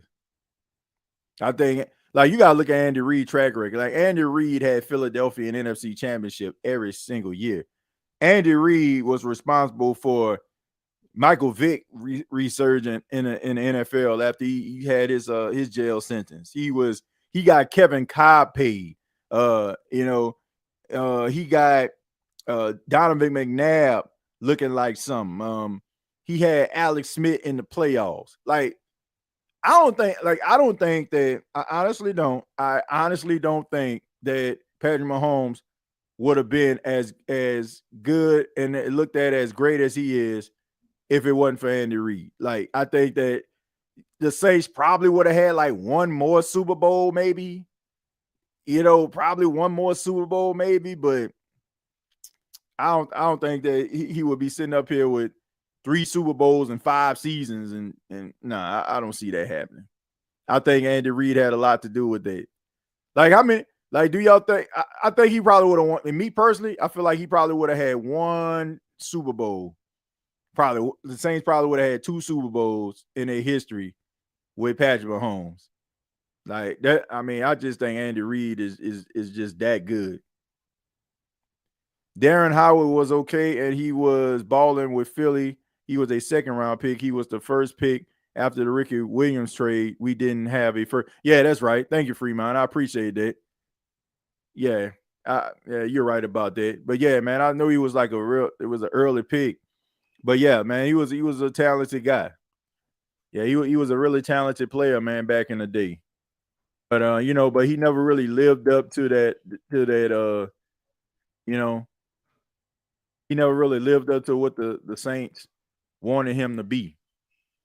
I thought that, like I said, he had a lot of talent, man. A lot of talent. Man, that was a good pass right there. Good catch by Dalton Schultz.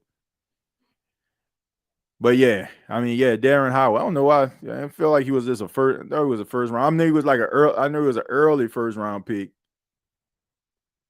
Back in 2000. I knew he was like an early round pick. Was he like the first? Was he the first pick in the 2nd round?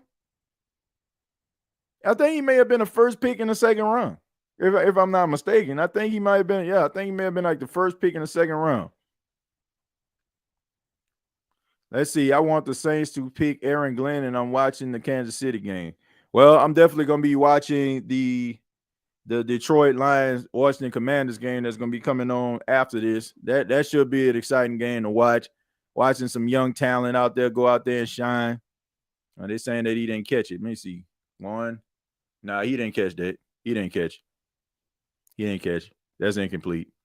Let's see. You right. That's why they traded him. Mahomes would have missed 5 games a year due to injury if he was with us. Yeah, he probably would have. I don't like I said, I think he would have been good, but I don't think he would have been what he is right now. Like Andy Reid, like everything Andy Reid touched basically turns to gold. He's just a heck of a coach. Like I know Philly, they'll never admit this. They the play stand. Wow, I would have thought he didn't catch that. It seemed like when he established possession, he dragged the other foot. So maybe they just, I don't know. It's the playoff.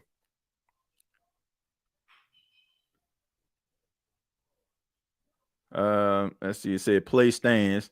Still don't matter. It's still game over. Yeah, man. Too many mistakes. We would have got 1 to 2 with Mahomes. I say 1. Man. I think he would have got 1. I think that 2018 team, I think he probably would have went to the Super Bowl. He probably would have went to the Super Bowl with that. Maybe that year, like where it was the COVID year, I think he probably would have went to the Super Bowl there. So that was 2. You know what I'm saying? Well, I guess you can say 2. So maybe the Saints would have had. He caught that. Man, what a catch! Too little, too late, man. I think y'all, for y'all to be sitting out here balling out like, man, that definitely was not that was not a play design right there. And if it was awful. Cause man, now y'all catching everything. Y'all catching everything now. Like it was. This should have been going on. Now y'all giving this man protection. Man, just running it. Man, I gotta say, man, CJ Stroud, like his pocket awareness is it needs work. Like it's like he has issues sensing the pressure. Like you gotta sense the pressure around you, man. I think that's something he definitely needs to work on. CJ running right into the sack. Yeah, that's what I'm saying. Like he just not sensing the pressure. It's kind of like, watching what Spencer Rattler was doing on a few plays, like running into the sack. Like, man, you gotta sense that pressure. Reminds me of a broken down car. Depends on the defense, though. Yeah, this game is out of reach. That's why the call stood. Yeah, they trying to. What's the point spread? Anybody know? What's the point spread? Anybody know what it is? Anybody know what it is? What the line is? I don't even know. Like I said, I don't know. I know there's supposed to be a relatively close game, so maybe that's what they're doing, trying to make this joint close. But we'll be back tomorrow. I'm not sure which game we're gonna do this reaction show to. I do know that I want to do at least one of the games on tomorrow. So I do this game because I want to really sit there and watch the Lions and the Commanders game. Say the Lions are favored by 8.5 spread. Yeah. So 8.5 for the Lions. Okay. Let me see. I'm checking out the games for tomorrow. So you got the Rams and the Eagles, and then you got the Ravens and the Bills. I'll leave it up to y'all, man. I'll leave it up to y'all. What game y'all think we should do tomorrow? The Ravens and the Bills, or the Eagles and the Rams? So which one y'all think? Which one y'all think? Which one y'all want us to do? I'll leave that up to you. More people interact and respond to it. Just let me know. All right, which one y'all want to do the live reaction to? Because like I said, I wanted to see this. I wanted to see this Commanders game, and I feel like okay. I wanted to see that Commanders game because this is a game that you want to kind of look Aaron Glenn, seeing what he can actually do here. And then tomorrow, you got Joe Brady. So Rams and the Eagles at 2 p.m. Sunday, and the Bills at 5:30. Got a lot of people saying Ravens and Bills. I think that probably be it, man, because that'll give me enough time. We go to church tomorrow, get back, probably get settled and everything like that. So yeah, that'll probably be the game we end up doing. That'll probably be the game we end up doing. All right, so 3rd and 10. CJ Stroud in a gun, looking, scrambling, and he gets sacked again. Like I say, he has no. My goodness, man, this pocket awareness is awful. His pocket awareness is awful. And then you would think the clock would have sped up in his head. I don't know. All right, so I'm saying a lot of people say Ravens and Bills, so that's the game we'll go with. So that'll be 6:30 Eastern, 5:30 Central Time. So we'll do that game tomorrow. So CJ Stroud limping off the field, in pain. It's 4th and 14. Davis Mills, I'm pretty sure about to be in the game. Nah, okay, they bring out Fairbairn. So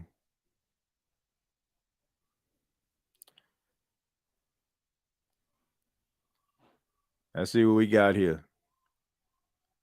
Snap, kick on the way, and it's blocked. It's blocked. So they're going around the side. Man, what a terrible day for the special teams of the Houston Texans, man. Folded like a cheap tent. But I tell you what, man. I know Andy Reid got to be extremely excited because he know for sure nobody wants Steve Spagnuolo as their head coach. So he can go out there and coordinate this defense until he can't do it no more. And you know what? It's probably going to be like the same way for old DA, man. Whoever get DA, get yourself a little decent football team, good coach. If DA align with the right coach, he can have a Steve Spagnuolo type career. Because like I said, Andy ain't got to worry about nobody trying to get Steve Spagnuolo as their coach. I guarantee you ain't nobody called for him. Not a soul. Boy said, nope. Good job, Steve. Oh, you think we need to call him in for coach? Heck no. You're doing a good job over there, though. Let's see. They running the football, pushing the pile. I tell you what, man. I mean, the Chiefs got something. They got a very serious situation, man. Because if you notice, man, I ain't seen Isaiah Pacheco after like a few little series, man. I seen Kareem Hunt all the way. Man, Kareem Hunt might end up being that starter. I mean, I think Isaiah Pacheco. I think that I don't know if he's still dealing with that injury, but he ain't had that like explosiveness like he once did. But this is what happened, man. I mean, you look at the Kansas City Chiefs. This is the way that you want to do it, folks. I mean, you look around their entire football team, and I mean, it's players that they drafted. I mean, George Karaftis, he came out of Purdue. You got Travis Kelce, homegrown. Patrick Mahomes, homegrown. Kareem Hunt, homegrown. Even though he went a couple stops, it still was a homegrown guy. Xavier Worthy, homegrown. Hollywood Brown, homegrown. I mean, just a bunch of guys on this football team. Most of the offensive line group, homegrown guys. Defensively, Nick Bolton, homegrown. Trent McDuffie, homegrown. I mean, Chris Jones isn't a lifer, but at the end of the day, man, they built their team through the draft, and they already didn't drop the confetti. The confetti already flying. They didn't already drop the confetti. They like they didn't even wait for the clock to hit zero. The boy said, "Look, man, we know we won." He got 300 wins, man. I'm gonna be honest, man. Like Belichick is the greatest coach I ever witnessed. Like their career in my lifetime. Andy Reid is up there too. He definitely top 5 of my lifetime. Like I was young, like when Don Shula and them was doing. I remember Don Shula coaching. I do. I remember when he was coaching. But I wasn't old enough to really appreciate like his greatness. Like when it came to like Belichick, I was old enough to appreciate that. Like Andy Reid, old enough to appreciate that. And you gotta appreciate good coaching, man. You really do. You gotta appreciate good coaching, man, because it don't come around all the time. And I can tell you this: every NFL team wish they had an Andy Reid. Every NFL team wished they had an Andy Reid or they had a Bill Belichick. And you definitely want that coach quarterback combination. So, Patrick Mahomes is the Roman Reigns of the NFL. Hey, man, look, you got to respect greatness, though. I know that greatness gets on your nerves. Man, them boy running to the back of the end zone.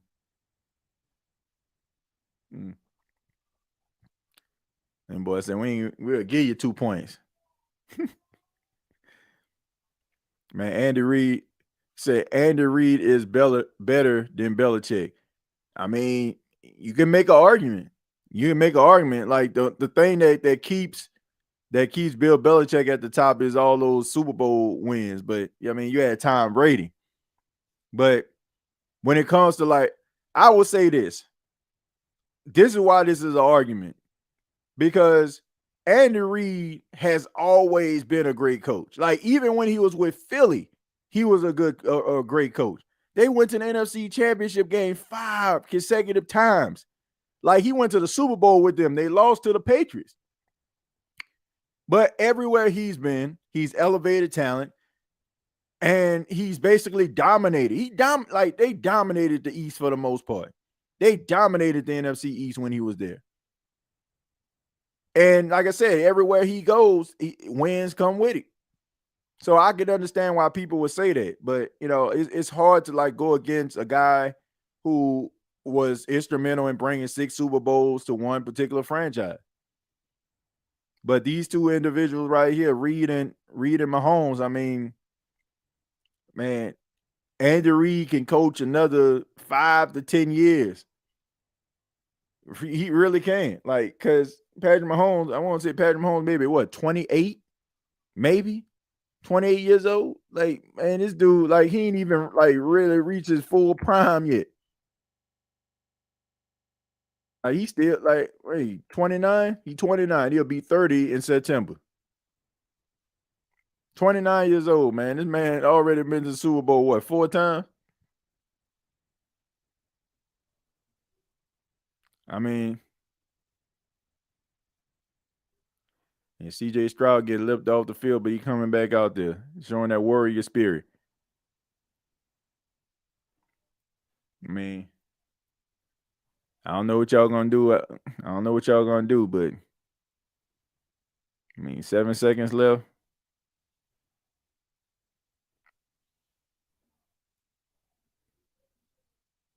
Oh man, I know y'all boys ain't about to take no. Them boys done took a knee.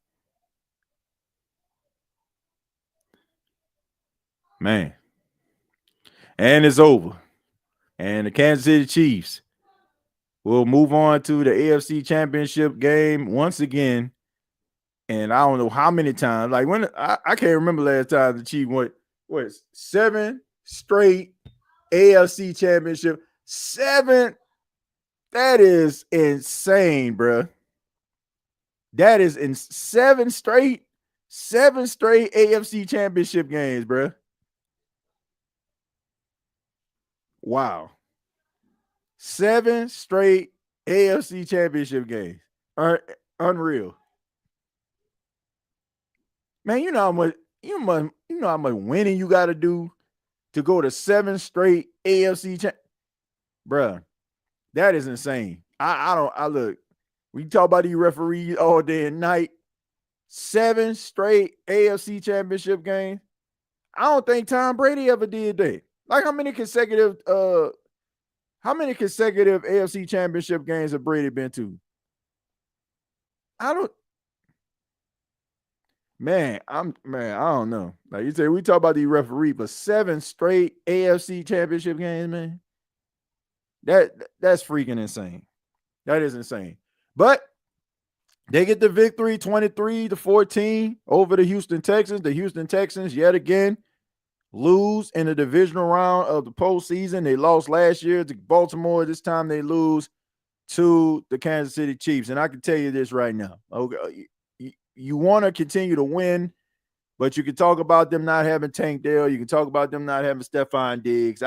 Those are really valid reasons. But what I seen today from CJ Stroud, there's some things that he has to work on. Like first year, he really set the league on fire. Second year, he kind of took a step back. Hopefully in the third season, he can try to elevate his play and continue to try to build on the momentum that he has over the first 2 seasons. D'Amico Ryans is definitely the right coach for the job.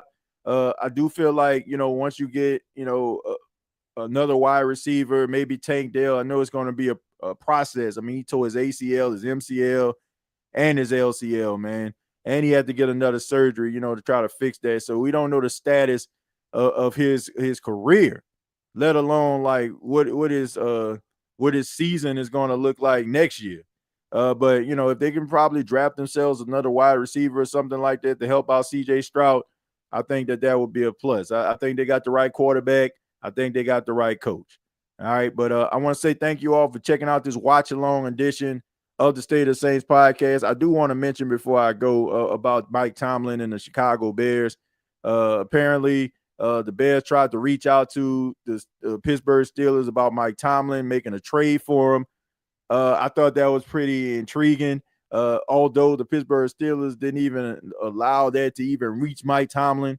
It just shows you what Chicago is trying to do, man. It seems like Chicago wants to get themselves a seasoned veteran coach, a guy who is a leader of men, a guy who has some experience. So I will have to believe that a guy like Todd Monken or a guy like Mike McCarthy would probably be ahead of the curve, when it comes to them selecting a coach. You think they would have to be front runners at this point. But we'll see, man, and we'll keep it posted. I mean, the thing about it is this is not going to happen in the next couple of days. It's going to take a couple of weeks for us to find out who the Saints are going to select as the head coach. But we'll be right here on the State of the Saints podcast giving it to you. You can also check out Saints Talk with Timothy J. Jones on Bleacher Report every Wednesday at 7 p.m. Eastern. Make sure that you check it out. We'll continue to talk about the Saints head coaching search and also other Saints news. And also, you can follow me on X at TJAYJones8. Also, Facebook.com, search Gumbo Pot Sports Podcast. Shouts out to everybody watching this on the Gumbo Pot YouTube channel as well. And like I said, we'll be back tomorrow for the one that you voted on, the Bills versus the Ravens, the Buffalo Bills. We'll have some more home cooking. They will be hosting the Baltimore Ravens for a chance to face the Kansas City Chiefs in the AFC Championship game. Enjoy the game that is up next, which is the Washington Commanders taking on the Detroit Lions, who are the number 1 seed. Home field advantage drew out. Can the Washington Commanders go into Detroit and knock off the high-powered Detroit Lions team? We'll find out. But till next time, all I got to say is, who dat? Thank you for listening to my daddy's podcast. Please subscribe to our channel. Hey, don't let these tears fool you. It's all dog around this mug. I'm good.